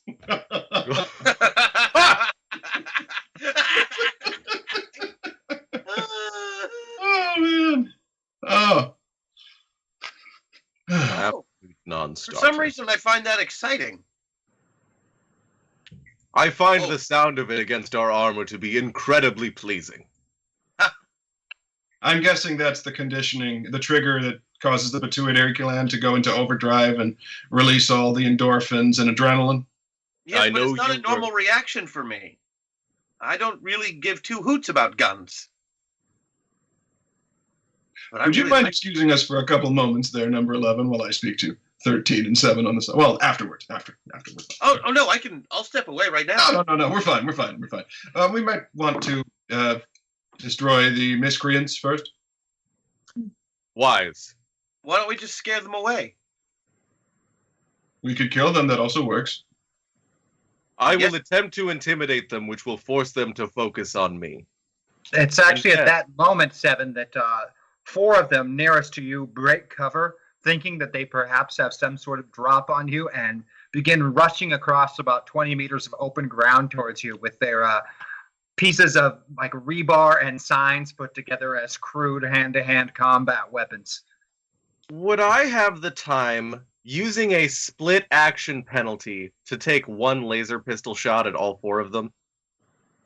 Well, we're going to do initiative real quick. But Oh, of before we course, do I'm any sorry. of that, we're actually going to take a quick break as we're at the halfway point of our show, and we will be right back with more Masters of the Metaverse, everyone. Please stay tuned for some exciting new action and antics from our lovely clone cast of avatars. See you shortly, guys. If you don't mind, I know that we're in crisis right now, but just put one of your priorities as keeping my pants on this trip if you can. I'll see what I can do. I have a feeling something bad's about to happen. Those classic. 4s? Okay. Cool. I don't have a cool rollaway chair. Pay 4. There's one that Rex deftly, mind you, deftly squirted into Tag's ear. Click, click, click, click, click. Look, I say this to you as a friend, but you got a little chewed right now. Is there any beef jerky in this joint? I'm hungry. Brid, are you listening to what I'm saying? Yeah? Tentacle? You said tentacle? I hear tentacle. I cut a tentacle off earlier. Remember? I have it in my pocket. Black tentacles unfurl out of the water around Bryn, pass her by, and extend to grab both Tag and Rex. And Bryn turns around and walks into the tentacles and disappears. Blackout.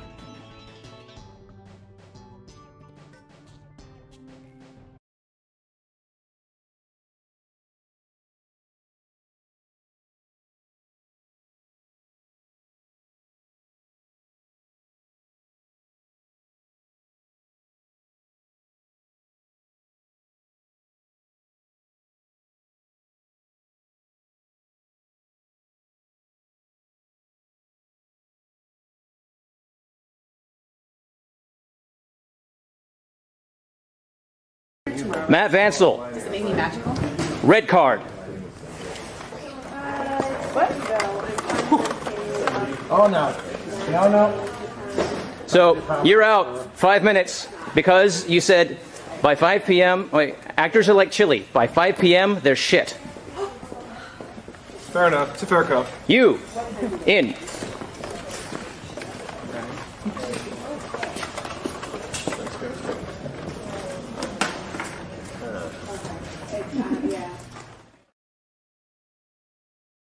The following is a paid advertisement. You all had the stew? Mm-hmm. Okay, I need everybody to make an easy constitution check. Are you kidding? You all rolled ones. That's okay. It's just stew. They serve it at the inn all day long. No big deal. Should be fine. Okay. What? What? Your entire party dies of dysentery. Gosh, we have builds that should let us survive that, but our dice betray us.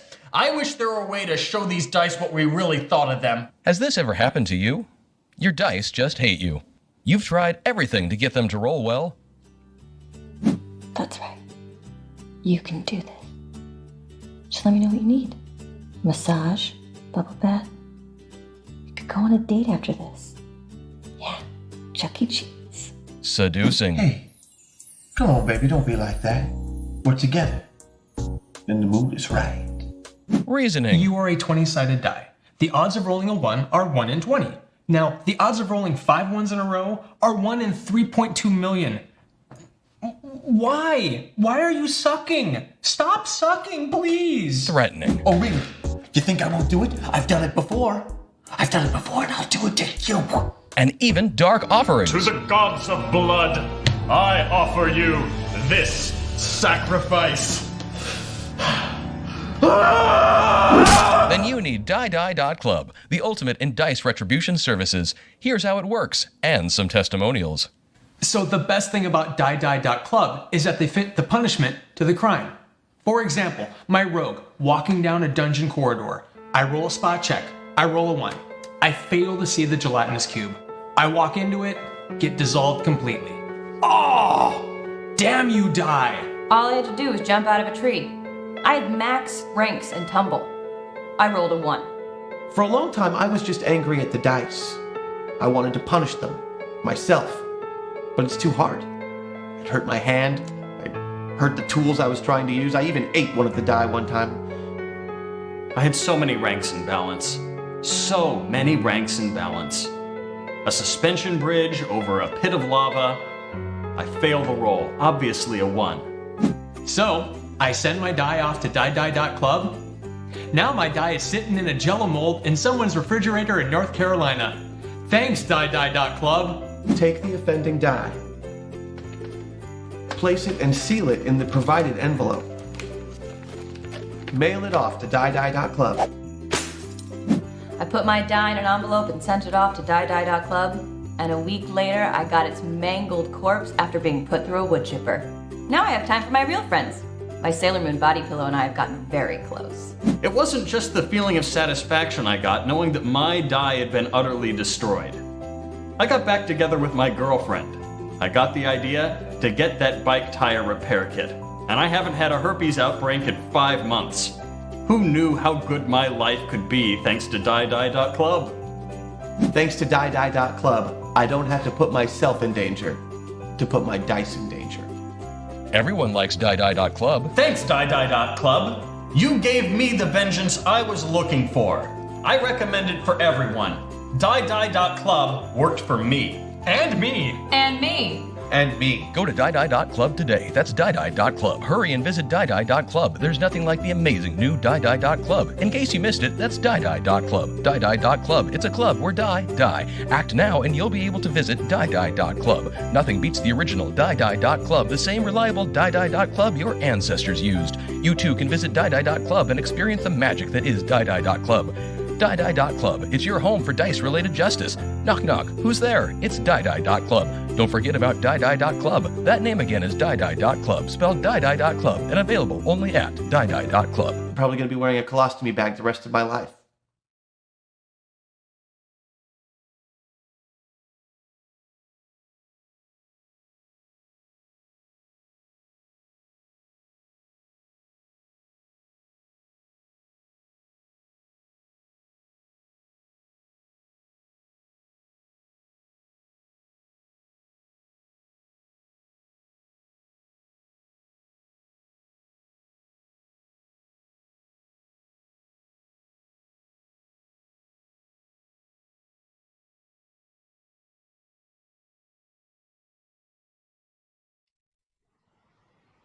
And we are back with more Masters of the Metaverse here on the Zombie Orpheus Entertainment channel on Twitch, with our heroes playing lovely clone avatars and a somewhat dystopian, futuristic style metaverse. And let's get back to an ambush that was just about to happen that obviously wasn't so much of an ambush as our heroes know that the enemy is coming. It's a double ambush. 'Cause I've got them distracted. Where we left off, 4 of them had just broke cover, wielding their rebar and signpost crafted hand-to-hand combat weapons, attempting to close in on you. And we were about to roll some initiative. Oh yes, let us roll that initiative.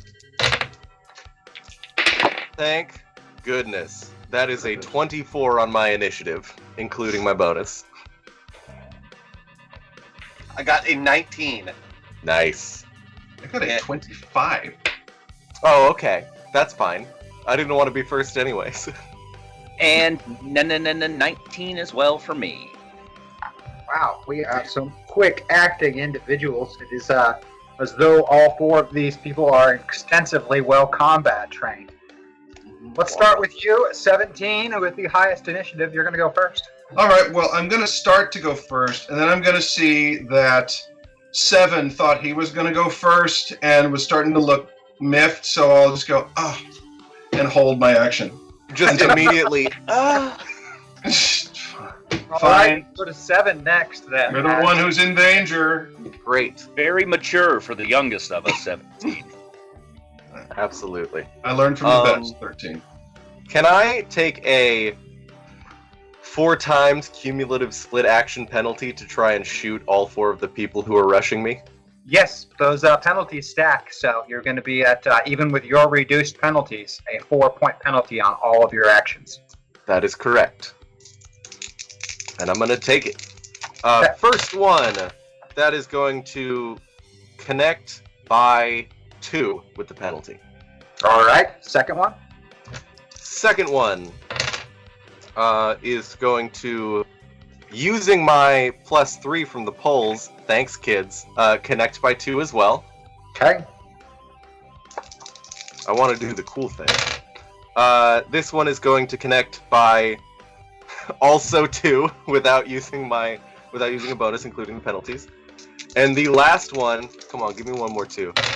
The last one is going to also connect by 2. Jesus Christ. I got a lot of ways to come up to a certain number.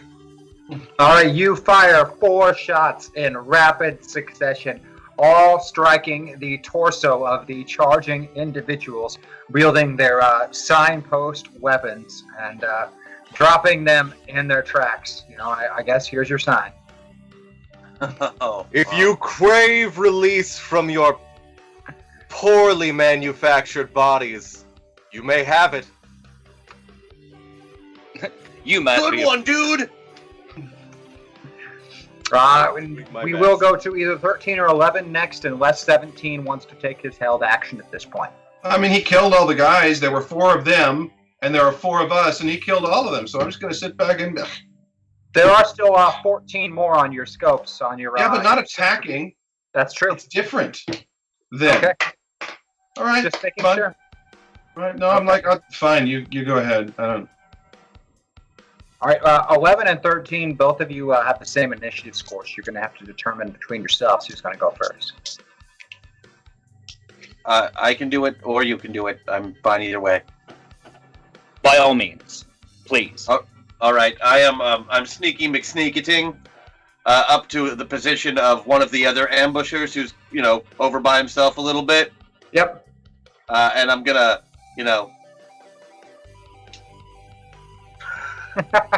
with the...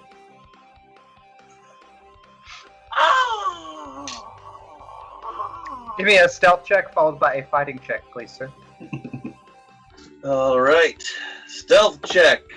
I rolled a 4 on. He does not see me. No, he does not. It's virtually impossible for him or anyone else to have detected you at that point. You are quite stealthy. And I beat... that's the wrong die, silly man. I rolled it right into you. 1-5, beat my fighting by 4.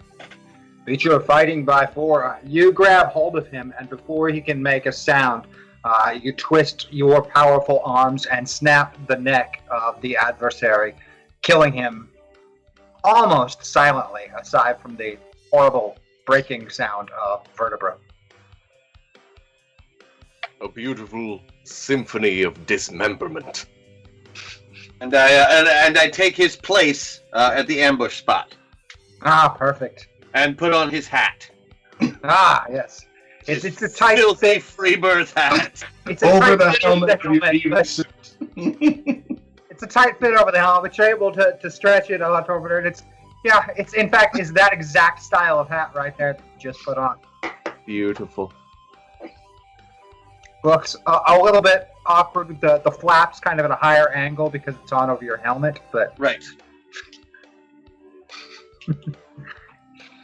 13, you're next. And how many, I know none of them are engaged currently, but how many are left in the periphery? 13 of them. Essentially every direction but straight ahead of 7 is covered. What was originally covered, there's now 4 dead individuals who charged him. Okay. I would like to take off going the opposite direction of 11 to start working my way around that way. And what I would like to do is try and move past the first 3 and get to the 4th so that I am coming in and covering from a completely different angle than everybody else. All right, give me a stealth test. And I will go ahead and burn a meta point and go 1 more closer to Avatar. All right, meta point used, 1 closer to Avatar.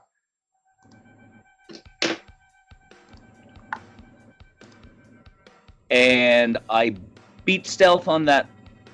If you need multiple rolls, let me know, but I beat stealth on that one by 2. You have the option of making multiple rolls on stealth, I believe. If I can make separate ones for each of the people I'm trying to pass, I'd like to. Oh, in your case, I'll allow it, yeah. Okay. I'll allow it. Beat that one by 10. Okay. And beat the next one by 11. All right, you slip past, seemingly undetected, moving into around the 4th place or so in the lineup.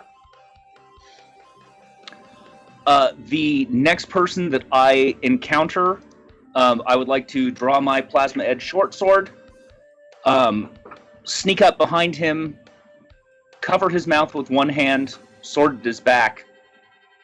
Are you in communication with the rest of your team? Or are you rabble just attacking?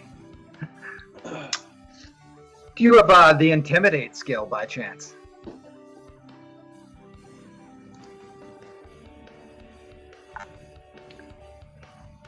The god of intimidation? Well, it's true. I know who invented intimidation. I'll allow it. Give me the roll.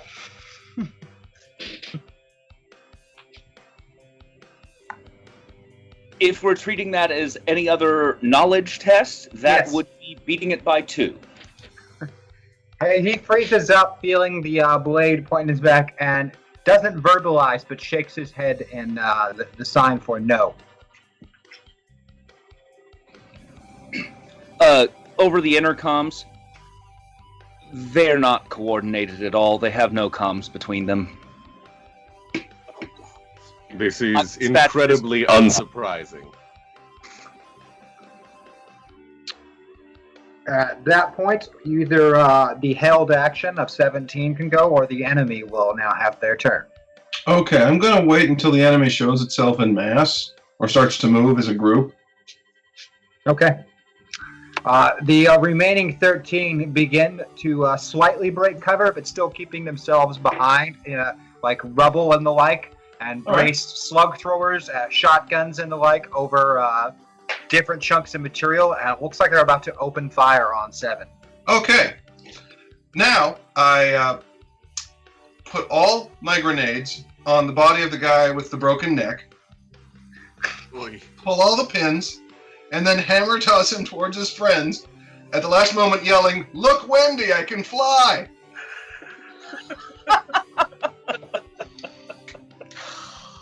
Give me an athletics test, please, sir. A what? Athletics test, please. Athletics, okay. Just made it. You throw his body. He's a little heavier than he looks through the air. He kind of spins a little bit, and then right as you're getting the last word of the quip out, his head hits a piece of rubble, and he does a really, really awkward-looking somersault before landing and exploding. Chunks of body and rubble flying in several different directions, and in the process of that, 4 of the individuals who are just beginning to break cover are just covered with explosive bits of shrapnel hitting their body and the fires itself, throwing them into the ground and clearly killing them. Which is going to reduce the number of attacks on E07 quite substantially.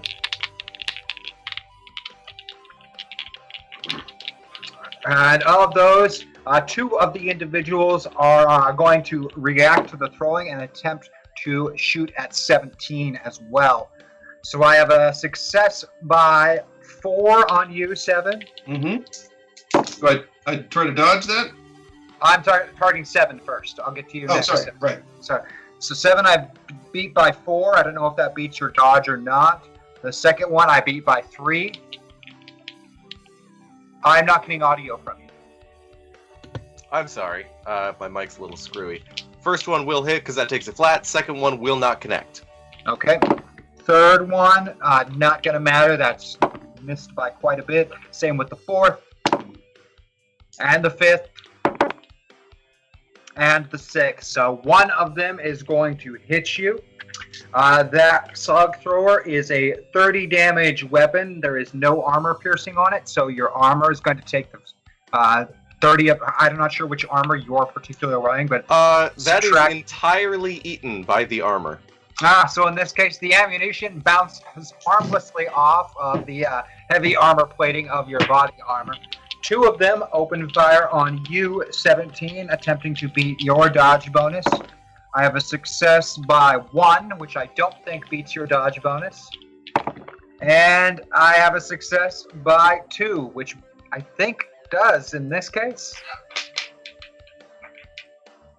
What is your dodge bonus, 17? Oh, sorry. It is +2. So that last one is going to hit. This is also a 30 damage hit, but there is no armor piercing on it, so I'm not sure how much your armor is going to avoid of that 30 damage. I have armor 20. All right, so only 10 damage goes through and actually hurts you physically. Mm-hmm.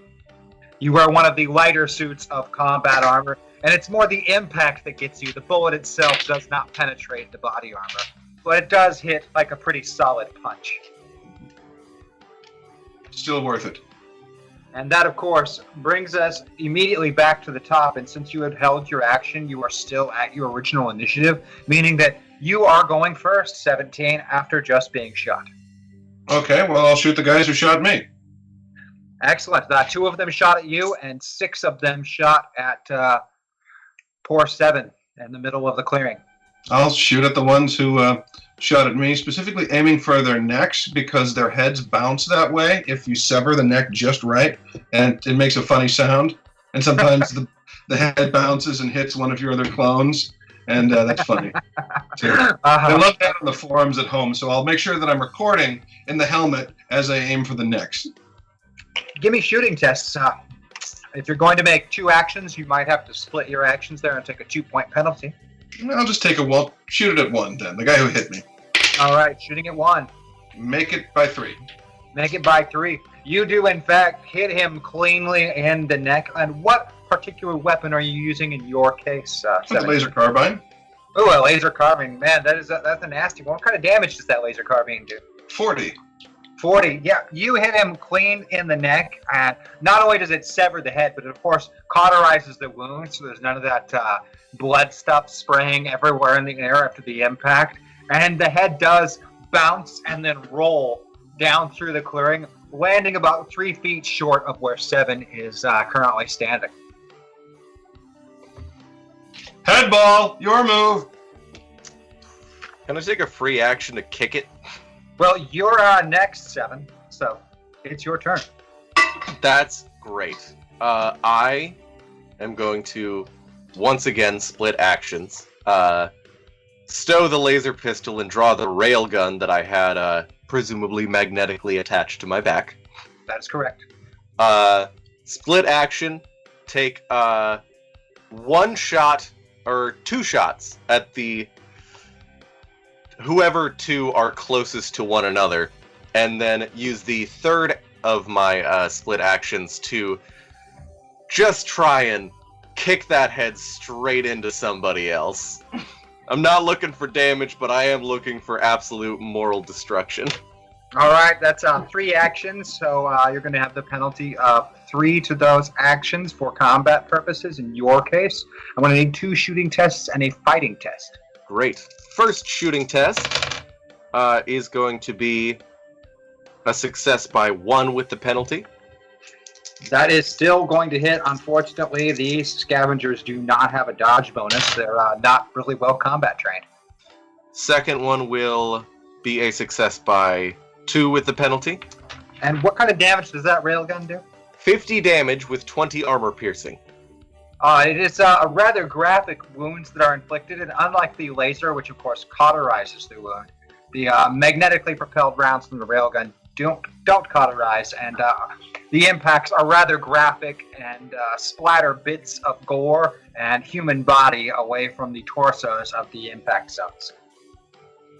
And you said fighting for the kick? Yep, fighting for the kick, please. Beautiful. Both of those are incredibly cocked, because I unfortunately had something on my table. That is going to be a flat success for the kick. You give it a solid boot. Part of the skull caves in from the impact. These free birth bones are just not as well designed or structured as your cloned skeletons are, and just can't take impacts like you can. That's part of the danger. That's one of the risks of playing headball is the ball gradually loses cohesion as the game goes on. So it caves in the side, but then the head impacts solidly in the torso of one of the other shooters.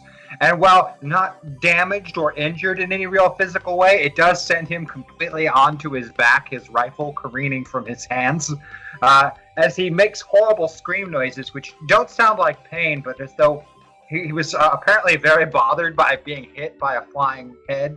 I don't get the it. weak psyches of these free births is... it's something that often confuses you. That is your ball, 11. I stand up from my hiding place. I was in the middle of creeping up on everybody with everybody else. Yes. Dressed like one of them. I just stand up and said, "That's not fair. You didn't say we were playing headball." It was kicked to me without warning. Not cool, 7. Not cool. And I'm standing there. And I imagine that the other guys are getting ready to shoot at me at this point because I've started talking. I'm just going to be holding my rifle, but I'm going to pull the trigger at full auto and into the group of guys that's kind of next to me now, while I'm talking to 7 and just start hosing them down. You told me back at base you were always ready for a pickup game. Now is the time. I'm cashing in the chip. I'm going for as many headshots as I can get. I'm going to take 4 shots. All right. There's going to be some multi-action penalties in there. Yes. Yes, and I want them. I would also like to spend 2 meta points if we have them. There are 3, or no, still says 4 according to the store. Spending 2. Spending 2 meta points, down to 2 meta points in the store. And where are you moving with those 2 meta points? 2 over. To Crash? I was right next. I was right next to Avatar. Now I'm right next to Crash. All right, you are now 1 away from full pilot. Crash is mostly in the driver's seat now.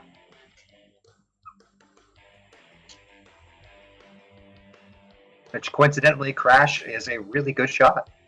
What? That's wild. Oh,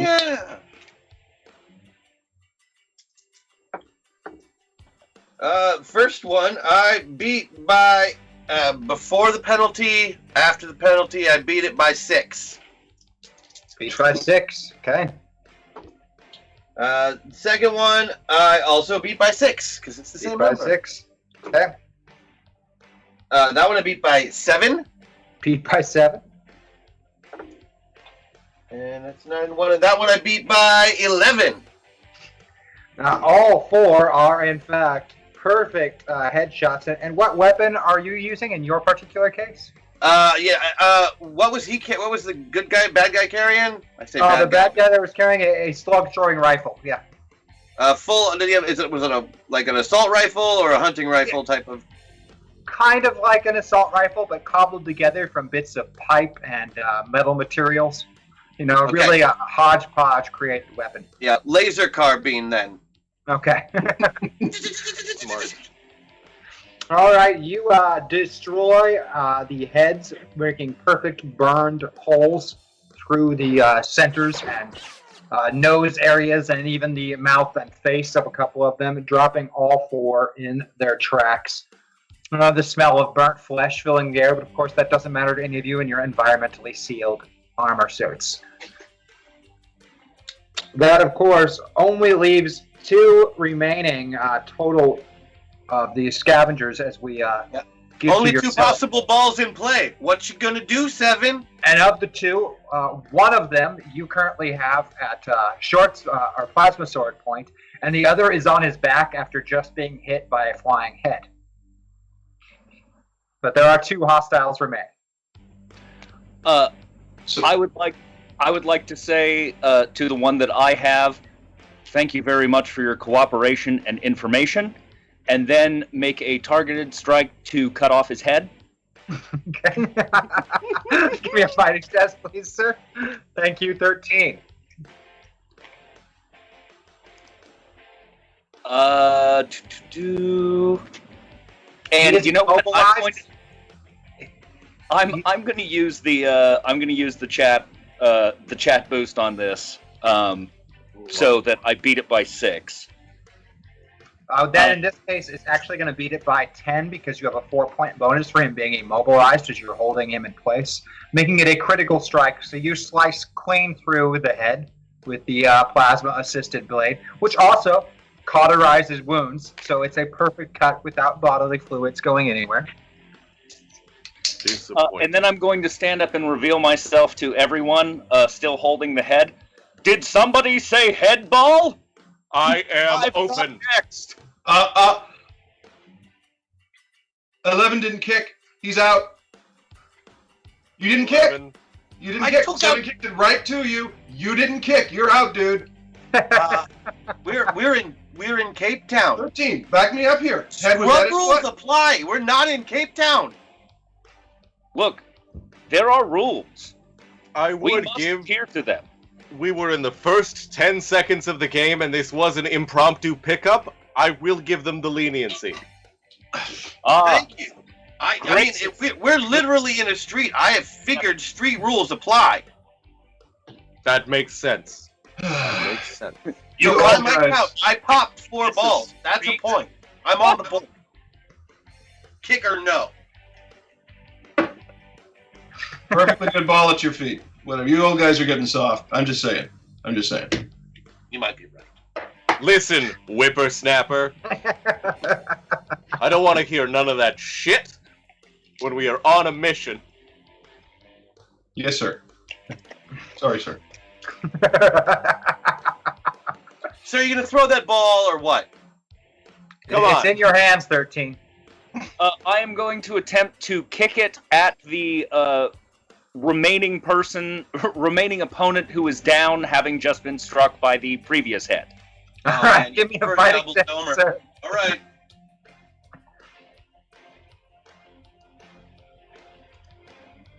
And beat it by 3. Beat it by 3. It is a good, solid kick. So right as he is regaining his feet and trying to grab his rifle and get back into position, another head strikes him in the chest again, knocking him down and sending his rifle out of his hands. And he again lets out that horrible high-pitched screech and then begins clambering over the rocks and rubble and running full speed away from the 4 of you. Oh man, what an embarrassing way to die. Truly. Obviously not a headball fan. And the ambush is over even quicker than it began. Oh, you think? Hold on. No, you think we're gonna let that guy run off when he knows that all three of us are clones, referring to each other as numbers? No. Ridiculous. I didn't No. say you were going to let him run off. I just said that the ambush. Oh no. Now he's just running. Excuse me. That's fair. Still hasn't stopped screaming. Overtime. And I start running that way. Whoever acquires that head is the impromptu winner of the game. Unfortunately, we do go by snitch rules, where points don't matter if you get the lucky point. We've had this conversation many times. I have literally nothing sharp on me. In this particular case, initiative rules still apply, so 17's going to get the first crack at it. Well, sweet, I'll pick up one of those stop sign axes and go hunting. With your immense physical conditioning and assisted powered armor, you are able to catch up to this not so healthy running individual rather quickly. And he probably has a top run speed of about 12 or 13 miles an hour, and you're closer to the 20s. Let's see.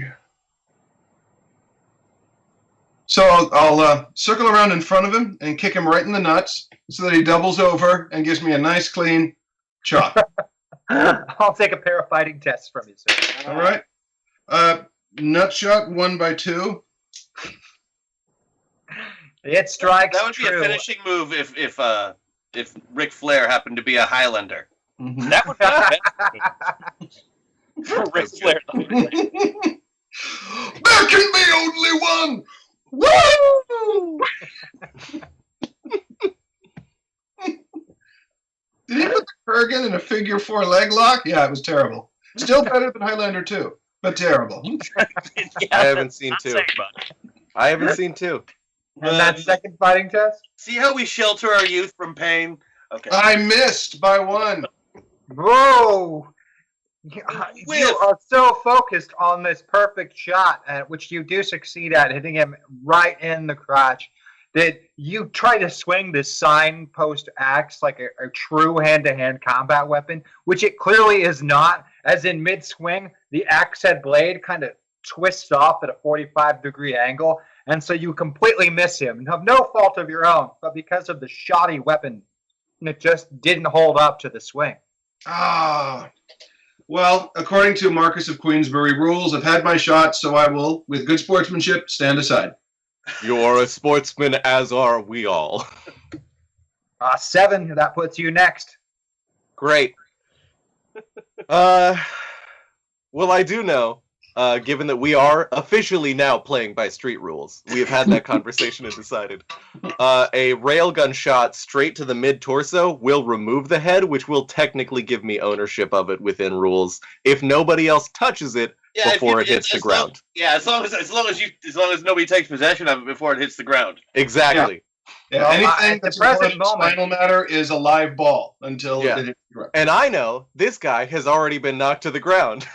Well, he's bent over at the midway point, and because he was facing the other direction, your torso shot will be what is referred to in the hunting world as the Texas gut shot, which travels up. That's too uncomfortable even for a eugenics-obsessed super soldier. So I would like to, using my movement, clamber up on top of some of the cover that was being used by these people. Even I know when too much is too much. Yeah, so I'm going to take that shooting. Did you see that move? Did you see that? That's why he gets the low number. That's... correct. That is going to be a success by 4, because I did not use any multi-action penalty. By 4, you fire the shot with the railgun, obliterating the torso and sending the head, fluids spilling from it, spiraling through the air, where it begins to bounce once and then twice. Oh no, it's not hitting the ground. Power usage. I am telekinetically taking control of that head and bringing it right to my hand. Give me a power usage roll, please, Crash Jackson. How much did you say the head weighs? Oh, probably about. A human head weighs 8 pounds. It doesn't matter how I know that. Yeah, Because I was we gonna all say like about watching 7 or 8 stuff. pounds. I mean, with the spinal matter still attached to it, it's probably closer to 10.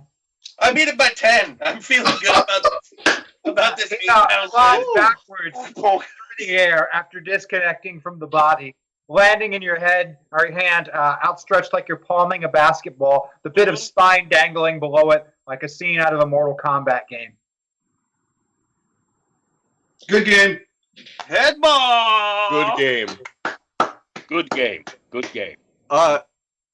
If you don't mind, I would like to enter a private channel with this is too silly. With everyone other than 11. That seems like a good idea. Great. I'll fuck off over here. I do not recall 11 having psychokinetic abilities. Do we too have psychokinetic abilities? No.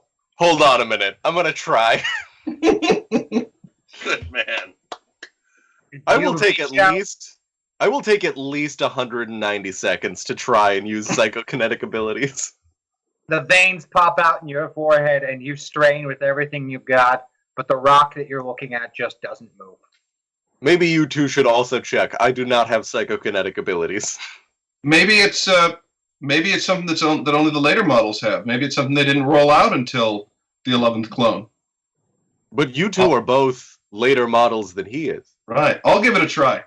And while failing to do that, I'll burn a meta point to move over to full Nick. Meta point can put you one place over. One step. Okay, I'll move one step over so I can get a bit of Nick back. All right, you have a bit of Nick in, and now we are out of meta points in the store chat, and ladies and gentlemen, but we have a little bit of Nick in there into 17, so it's not just the clone there. But yeah, veins straining everything you've got, and you can't seem to make the rock move either. Is it possible it was an 11 series only? Or it was deemed unnecessary for us to possess given our particular skill sets. That is true. It's true. Are you almost quite finished? I can just barely make out what you're saying. I'll keep walking, but then I'll be separated. Here I go. What do you guys think? I'm assuming this is about the psychokinetic abilities. It is about the psychokinetic abilities. You know us so well. You know that I can't lie to you because you would know exactly what I'm lying because you would lie in the same situation. All right, then trust in this case that I am not lying when I tell you this. I am not sure where those came from. However, I hypothesize, since our genetic material comes from a very powerful metapilot, that perhaps I have been inhabited by some sort of avatar. Or vice versa. I'm not really sure how it works. I'm a soldier. That is an interesting question. However, personally, I believe this does not currently inhibit the mission at hand. It only gives us more tools to use to further our goals. Oh, So there is verily. no reason for us to stop. We all know that metapilots, when they enter an avatar, are there to assist the avatar. So, if anything, our mission is destined. We're on the right path, no matter what, right? Destined mission. So this small game of headball that we have distracted ourselves with while foiling this ambush is probably something that we were supposed to do. We should play more headball. I think probably not. Another time. You know, if you'd called him out, you would have won that round. I'm not about to do that. It might have been in the letter of the rules, but not the spirit of the rules. 07, you are the wisest and oldest of us. I am certainly the oldest, but I do question your judgment on the other part of that statement. I agree. You are the oldest. Let us continue onward. All right, you travel further onward, and it's not too long before you make your way out of the industrial section, and you're into an area that's mostly taken up by habitats, which are essentially like ridiculously giant apartment complexes with. Right, we would like to procure some of the clothing These baggy vagabonds have carried with them, so we may better blend in with the rabble. Yes. It is pretty easy to fashion together what you need from the dead bodies, ignoring the some of them that have the bloody and holy parts in them from your destruction. It clearly is not the first time that these clothing garments have been requisitioned in such a fashion, as there are obvious other injury markings in them, as though perhaps someone else was killed for this item at a different point. Unsurprising, this is a brutal place. Is this armor protective or decorative? This bit of chain here. I think we are to assume that this has been scrapped and taken off of previous corpses, it may have been protective at one point. But somewhere down the line, given the right blow at the right angle, but I can't say anything but decorative given where it is placed. What about this guy in the fishnet shirt? That is protective, but only in sort of I think it would protect them from some level of psychic attack. The raw amount of confidence exuded by somebody who would wear the fishnet shirt is obviously practically impervious to some sort of moral attack. I'm glad this is not who we picked. It's well known even amongst clones that only two kinds of people wear a fishnet shirt. Very, very sexy and the very, very creepy. Indeed, and either way, they have too much internal power to be swayed in any direction. I wouldn't rob someone in a fishnet shirt, nor would I just murder them without maybe taking the shirt first. I mean, I don't have one. I think you should take the shirt, given you are as incredibly sexy as all of us are. Right, if but we how would find that more fit? fishnet shirts, we can all wear them, but you did point it out, so I believe that technically Finders Keepers law applies. Yes, and yet I don't think that smells very good. I think this may have been actually used to net fish at one point. Oh, that is a genuine fishnet shirt. Mm-hmm. Admiral dedication to premise, if nothing else. You know, absolutely. This is why our adherence to order is going to be so welcome. You guys, you know, 2's birthday is coming up at the same time as our birthday. Yes. That's I am so ready. The fishnet 2 is so old. I will say it has been very complicated for all of us to be. Not that I'm saying this to any of you in particular, because it's not about your birthdays. But it is weird that all of us decided that we would form groups sort of against a single other member of the clone batch to have their birthday party in secret. Not that that's about any of you, that's about like 2 and the other clones, of course. Well, I mean, some clones are more charming than others. For Yes. example, 7, you're a far better marksman than me most days, and I can outfly you. Absolutely. We have specialties. I'm known for my Consistency is charm what makes us strong. because I'm a Gemini.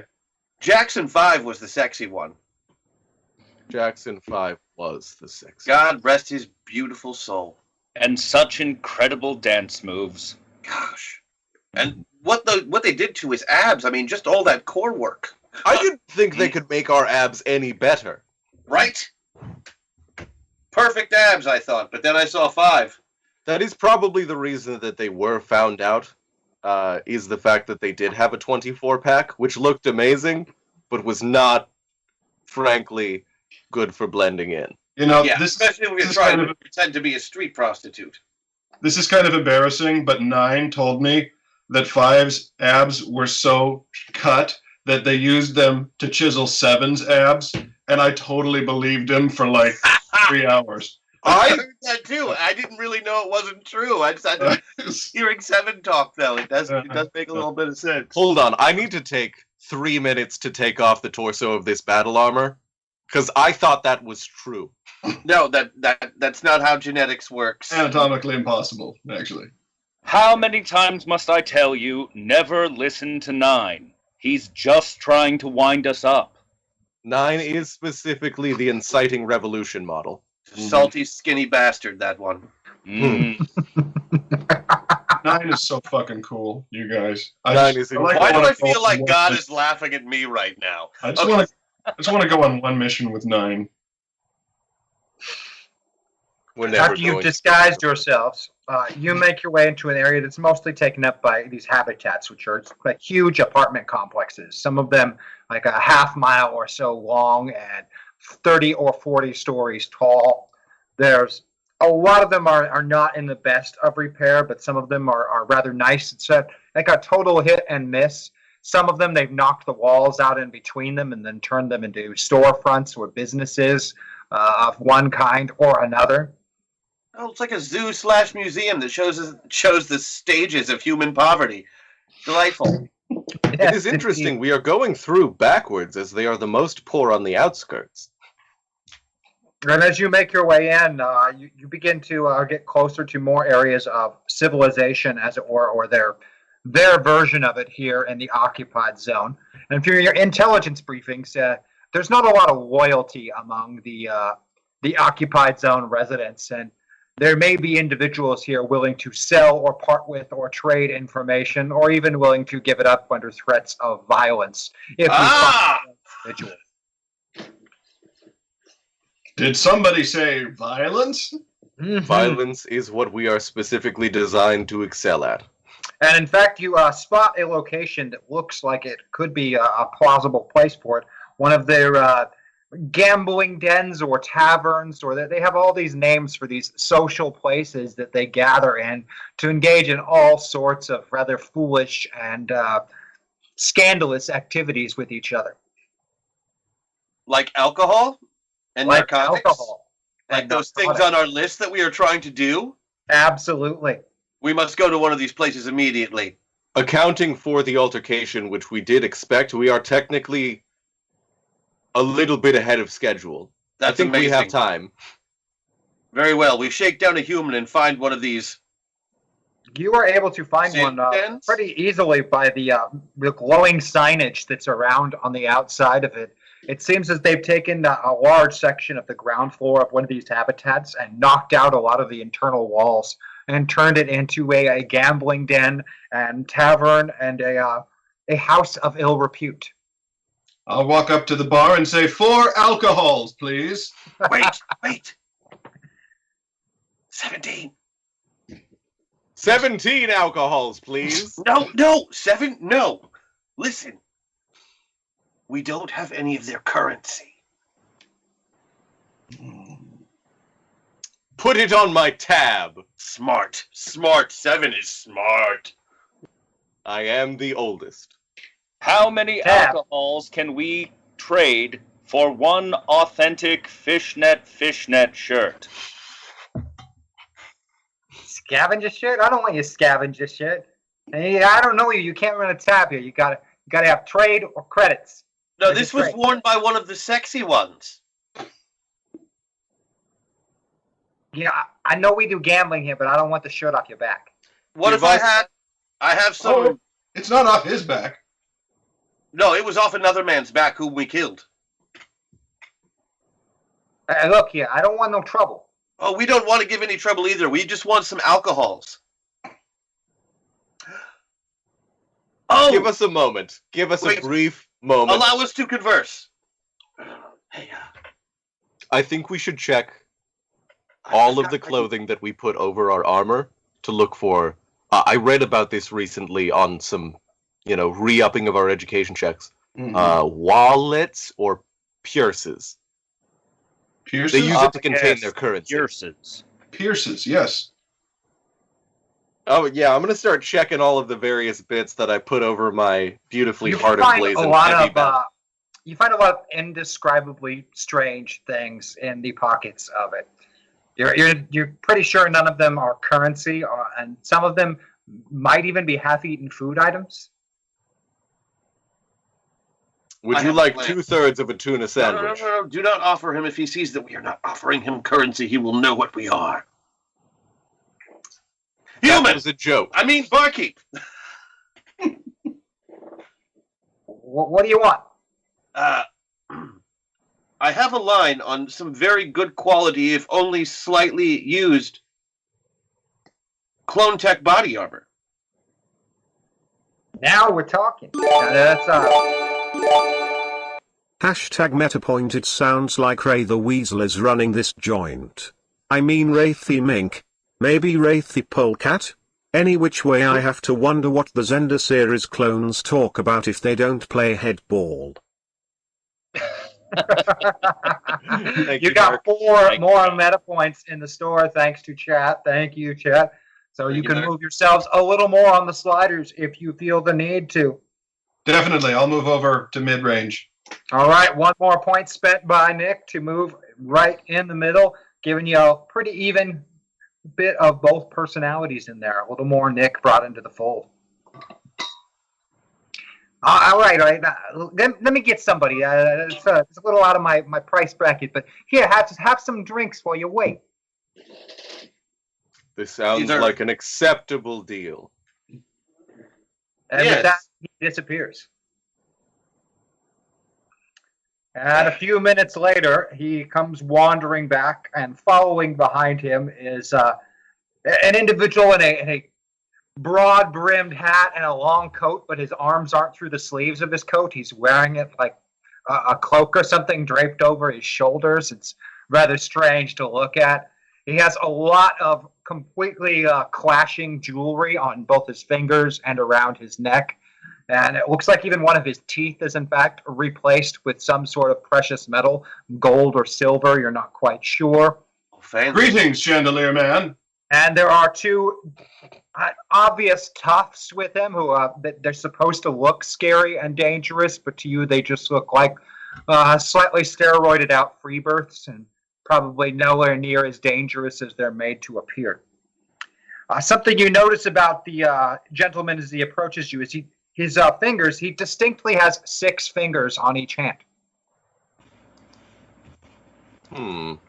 We can clone that right out. Free births. So it's very strange that they sometimes have too many appendages and continue to adulthood afterward. He could give us the middle finger 4 times. Too much power in one man. Agreed. Hello. I hear you got something to trade. Oh, yeah. We got a line on where you can get a suit of Clone Tech body armor. I don't know what kind. That's an excellent accent, 11. Thank you very much. I like the sound of this Clone Tech body. How'd you get it? What do you mean? How did I get it? You gonna ask me how to get it? Is that normal protocol around here? People ask questions? I was told we weren't supposed to ask a lot of questions.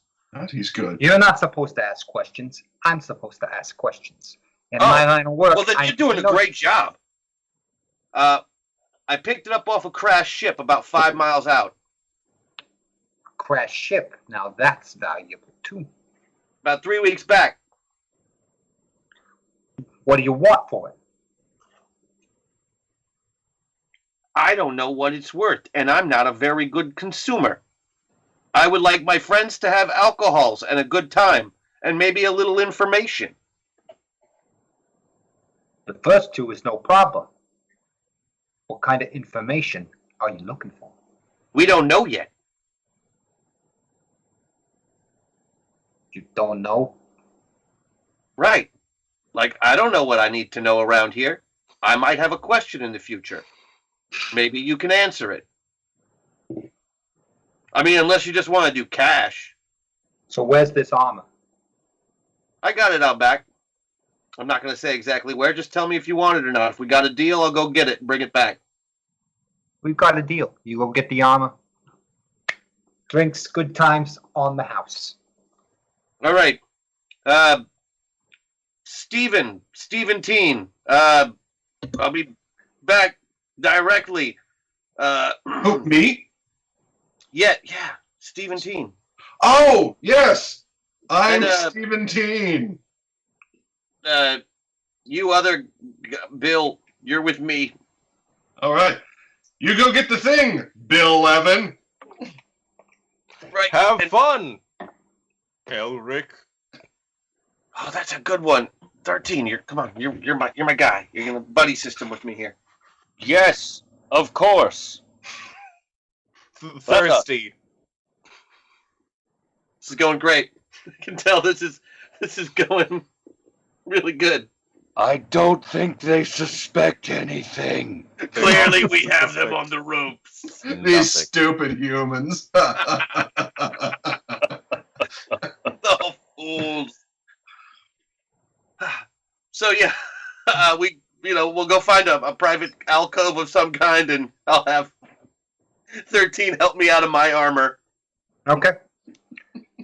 And then we will carry it back. All right. You come back in, and there's several alcoholic drinks placed in front of your companions and more waiting for yourself. And this six-fingered individual is standing there looking rather impatient. We got it. Let me see. Do you see? All the pots are there. Active power. It's great condition. Yeah. You got yourself a deal. Good deal. Why don't you and your friends take it through those doors into the VIP room where you get all the best treatment and all the best things. Have anything you want back there. Really? Guys. Nick would like to make a security or a notice check.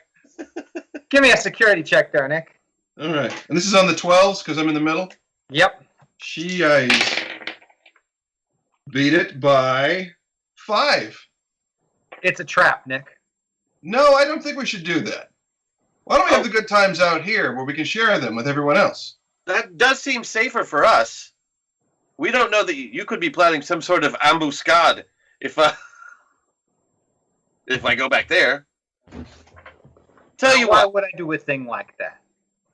Because you are most likely a criminal given what you traded for this.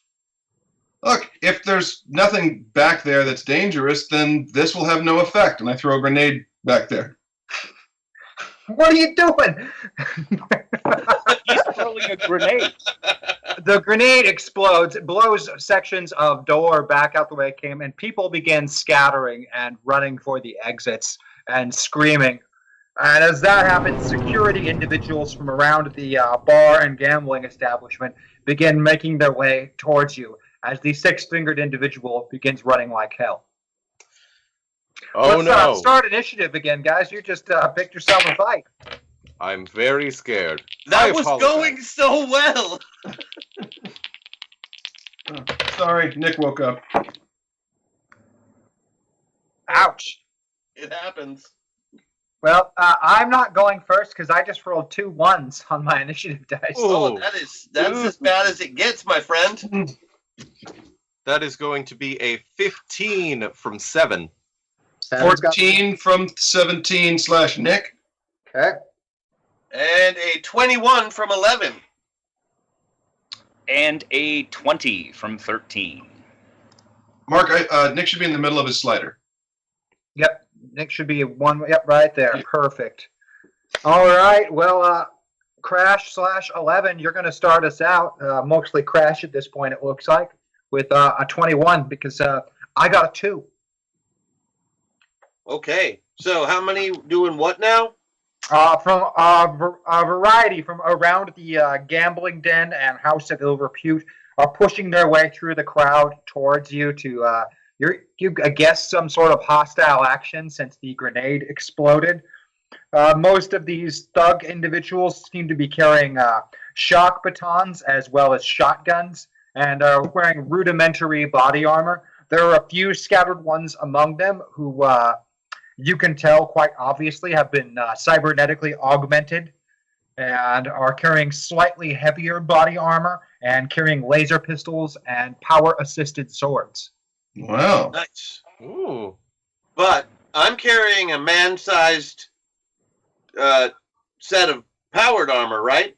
Yes. Huh. Well, I guess I have the bigger, heavier blunt object. I'm going to give that first man his power armor like he asked. The one that's running away, Johnny Six. Yeah, he's running. Which way is he running? Is he running back towards the way the grenade came from? No, he's kind of running across the bar towards another set of doors. Yeah, well, I want him to have his power armor, so I'm going to throw it at him. Okay. Give me an athletics test, or if you're using your powers, a power usage, whichever way you're doing this. I am strong enough to just throw it, and I'm a gunner. Okay. Ooh, you dirty rat. Yeah. You killed my brother. Okay. God, I beat it by 4. Beat it by 4. You throw the power armor across the room, and it strikes him solidly in the back, where he hits a gambling table, and topples over it, rolls a couple of times, his fancy coat falling off and his hat falling off as he crashes down on the other side, breaking some of the chairs in the process. You're pretty sure you didn't kill him, but you think that you broke some bones. Oh, good. Like as many as it would take for him to not get away real fast. He's probably hurt pretty bad. I mean, is he running still? Can he run? No, he just hit the chairs and he's moving, but you're not sure if that's moving from the force of the impact or if it's just moving pain sort of moving. But definitely not running. Good. So he has his payment. He owes me a question. Yep. And I still have an action left. You do, because Crash has 2 attacks. I'm going to lightning bolt one of those shotgun guys. All right, give me a power use roll.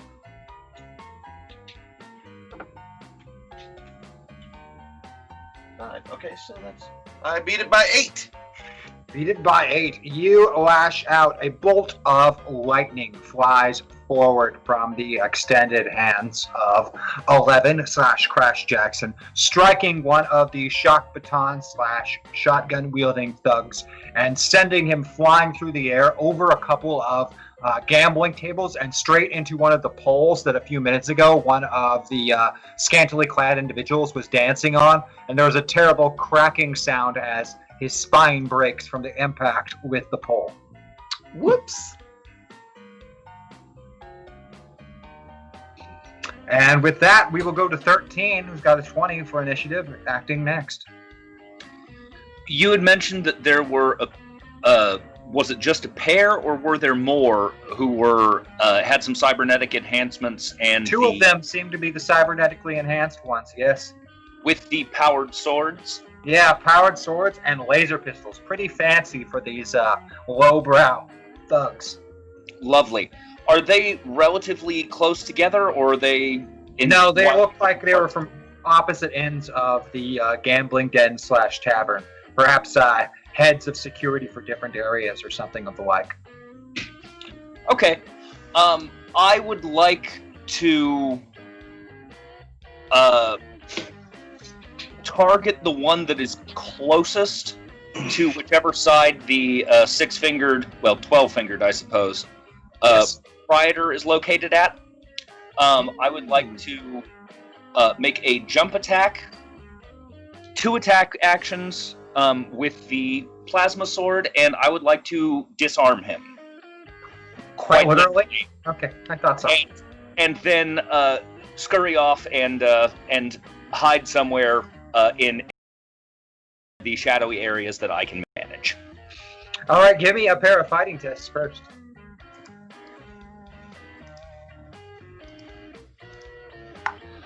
Beat first by 9,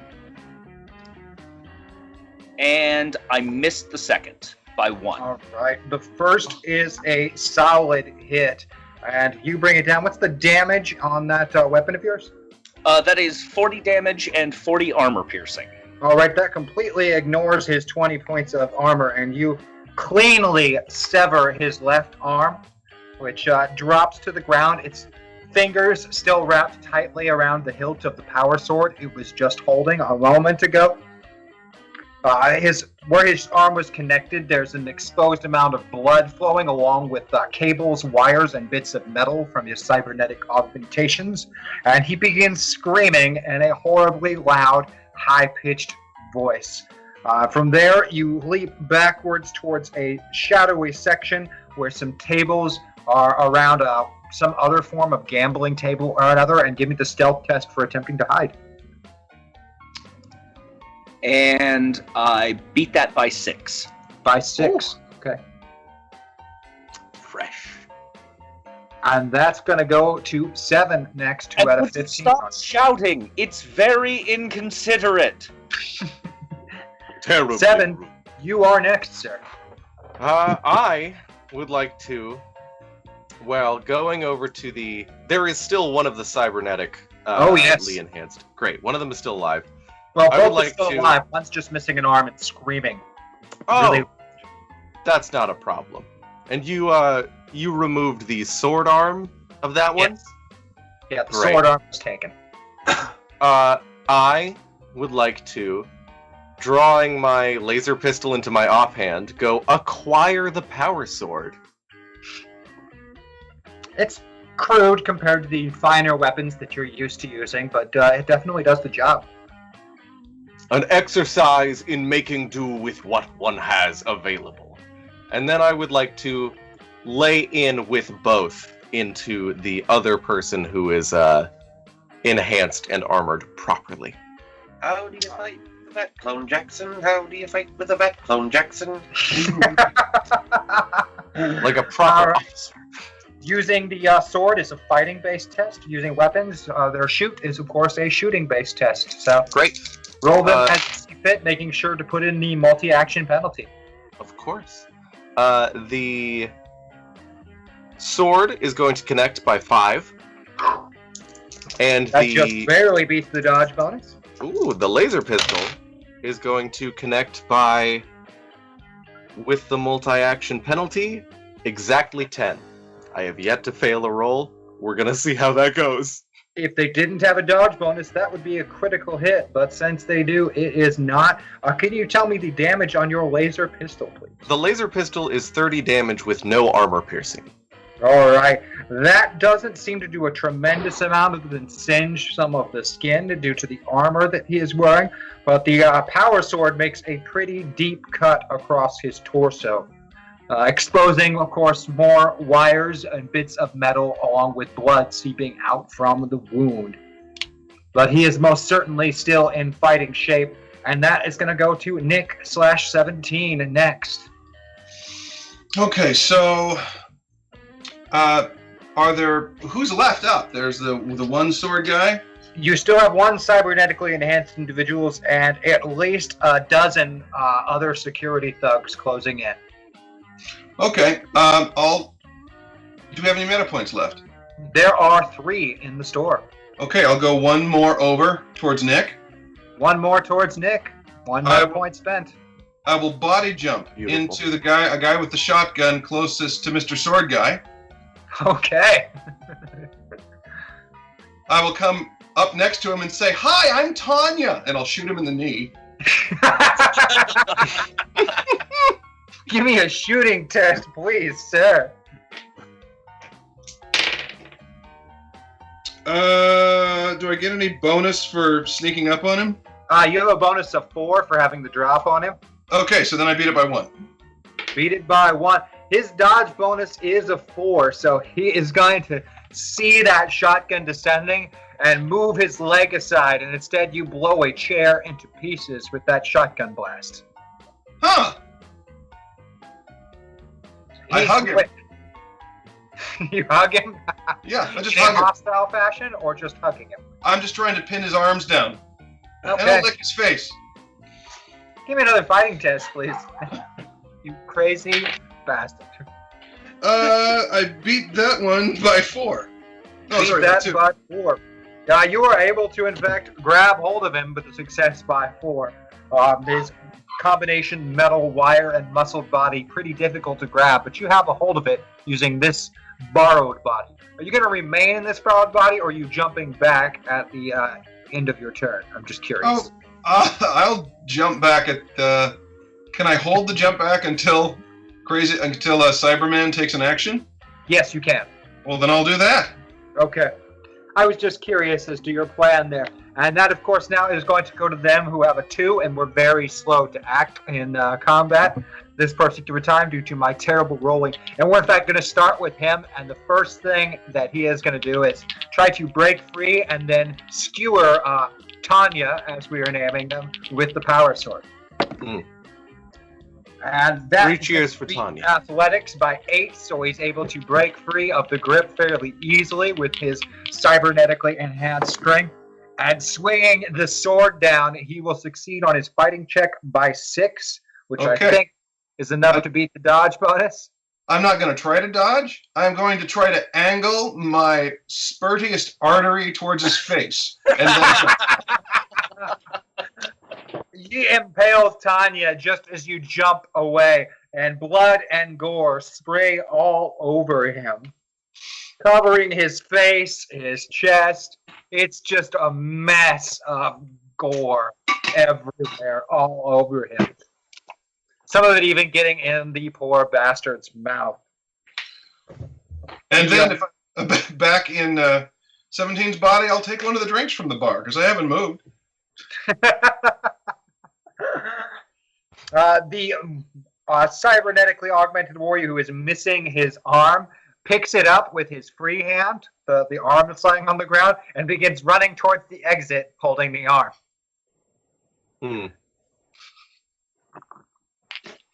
Fair. I guess rather the high rest, rate of speed. I guess the rest of the guys have to go now too. Yep, the others close in. Several. I am negating my dodge bonus for all melee attacks. I was wondering if you were going to say that. Yeah, in fact, 4 of them are going to close in on you and attempt to bludgeon you with shock batons. Jesus Christ, the stupid bastards. Okay. I'm going to succeed by 2. That hits. By 7. That hits. Succeed dead on. That'll hit. And fail by 1. No, I get in the way.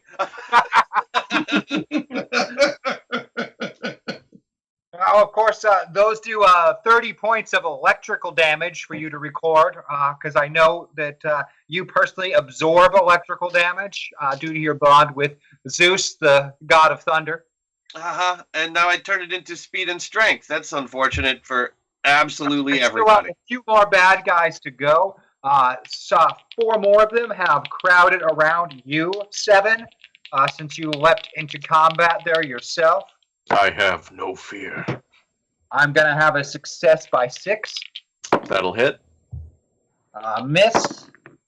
A success by 7. Yes. And a miss. Those, of course, do 30 electrical damage on an impact. No. I got big armor. Get out of here. In this particular case, you were wearing some pretty stout armor. So those I am impacts wearing- are not going to do anything to you either. These poor, dumb bastards. As we go back to the top, and Crash, that's you. Oh, hi, everybody. It's me, Crash Jackson. Let's see. I don't have any explosives except just regular things. That's right. I forgot. I always forget about that. I can just make stuff explode because kinetic control is horrible. Terrifying, frankly. It can be pretty graphic. So I'm gonna start. I'm gonna start with a basic friction, and just make the floor real sticky. Not for them. This is a post-apocalyptic strip bar. It's already rather sticky.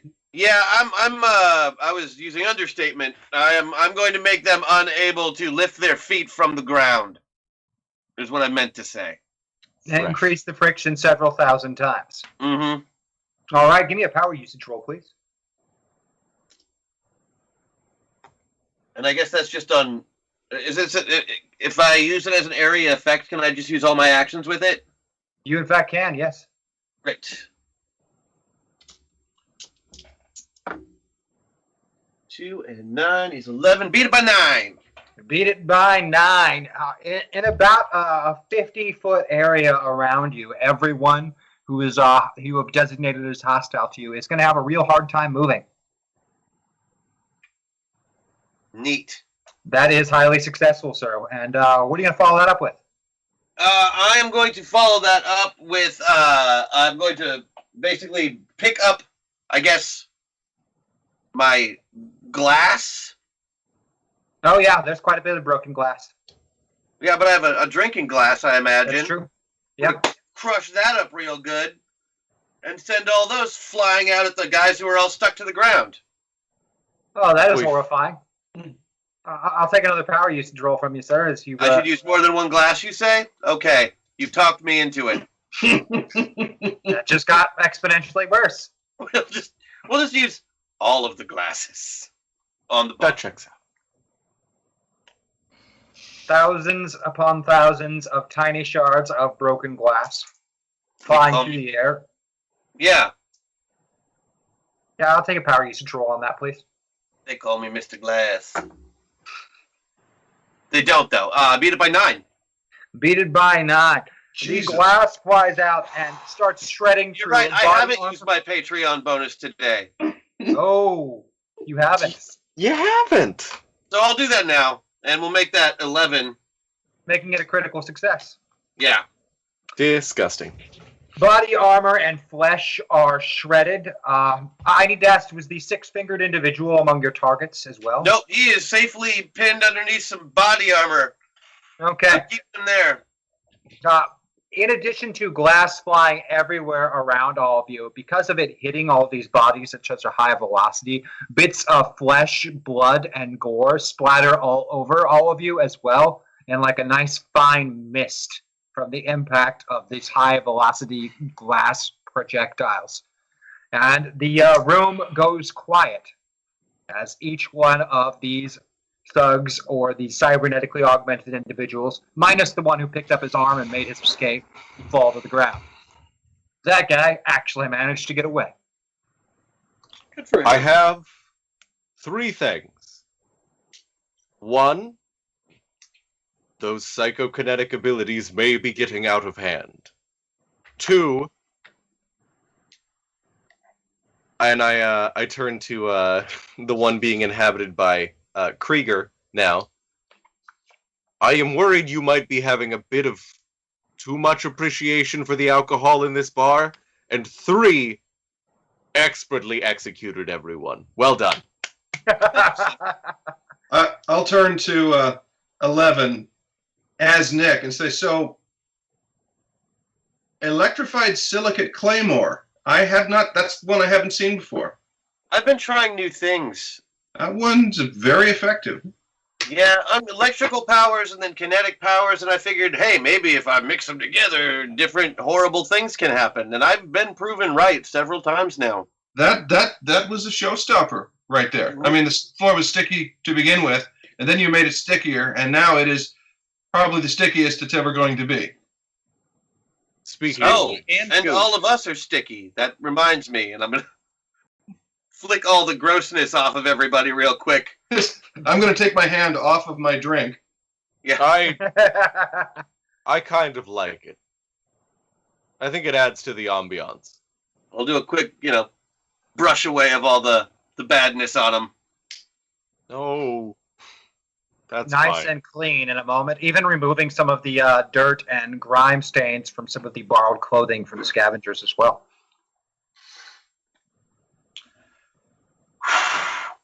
The collapsed six-fingered man is groaning and rolling on the ground.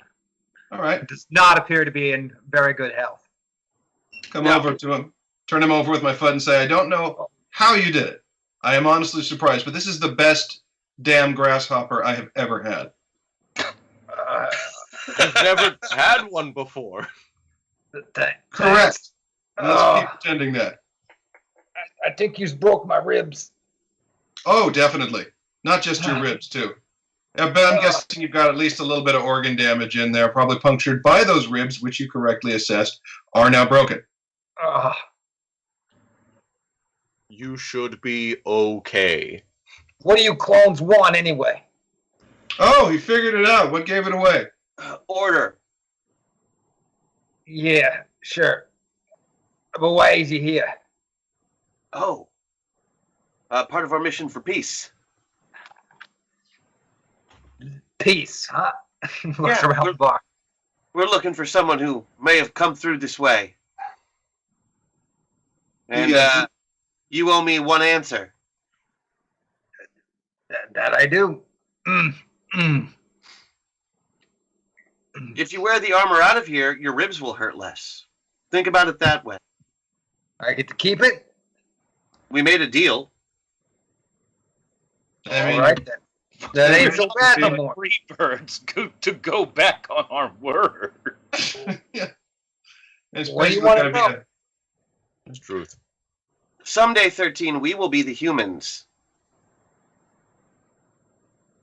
What? Someday, it will be us. Do you see?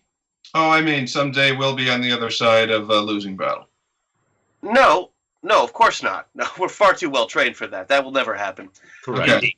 What I am saying is that once our great and glorious purpose has been realized, we are the humans. You're talking about the G word that we're not supposed to say in the presence of the humans. And so, Oh. because of that, it is best to learn how to deal fairly. And these are not our enemies, they're lost souls. You seem different, but also exactly the same. It is very strange. Is this the metapilot thing that was brought up earlier? No, this is part of our glorious purpose, 7.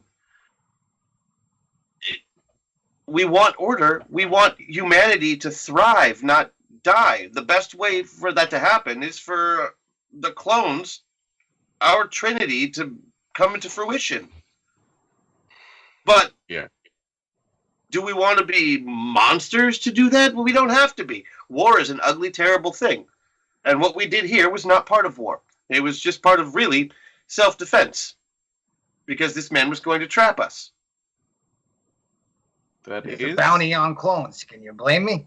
He is not a soldier. He wasn't trying to ambush us necessarily. He actually was trying to ambush us. That's why the grenade thing. Oh, so this is like useless. Why are we talking? Let's get what we need and then just murder this man. I was think wondering it was a what was good happening talk. there. I think that was very good. I think that was great. So I'm just saying compassion isn't the worst trait we have or don't have. It might be something worth thinking about. You're right. This is probably the pilot talking. Human, give us the information we want. Where is the genetic material we seek? Genetic material? What are you talking about? Could be skin, could be hair, could be blood, could be other things. Yeah, I don't understand. It arrived via, and I'll tell them the transport type and whatnot that we tracked at about Tower this shuttle. Oh, there was a shuttle. The Rodriguez brothers. They had a shuttle out. So somewhere in Hyde Tower it landed. She'll never get there. Why not? Old Spire's got the tightest security of any district. There's an army of goons, cyborgs, everything there. The Rodriguez brothers don't mess around. An army. Oh, yes. We will take great care to avoid the Rodriguez brothers. They sound very formidable. That's who's got the ship. I mean, they're the only ones that got shuttles like that. Very good. At least we know where we're going. In which district is that? Show it to me on my map. Old Spire, and he points it out. Judging by where you were looking at when you flew in physically, it's where the really tall skyscraper-like buildings were the nicest looking and best construction in all of Cape Town happens to be. Mm. That's where all the old families who are part of the Freedom Coalition. That's where they all live. They pay the security forces to maintain the district, keep everything safe.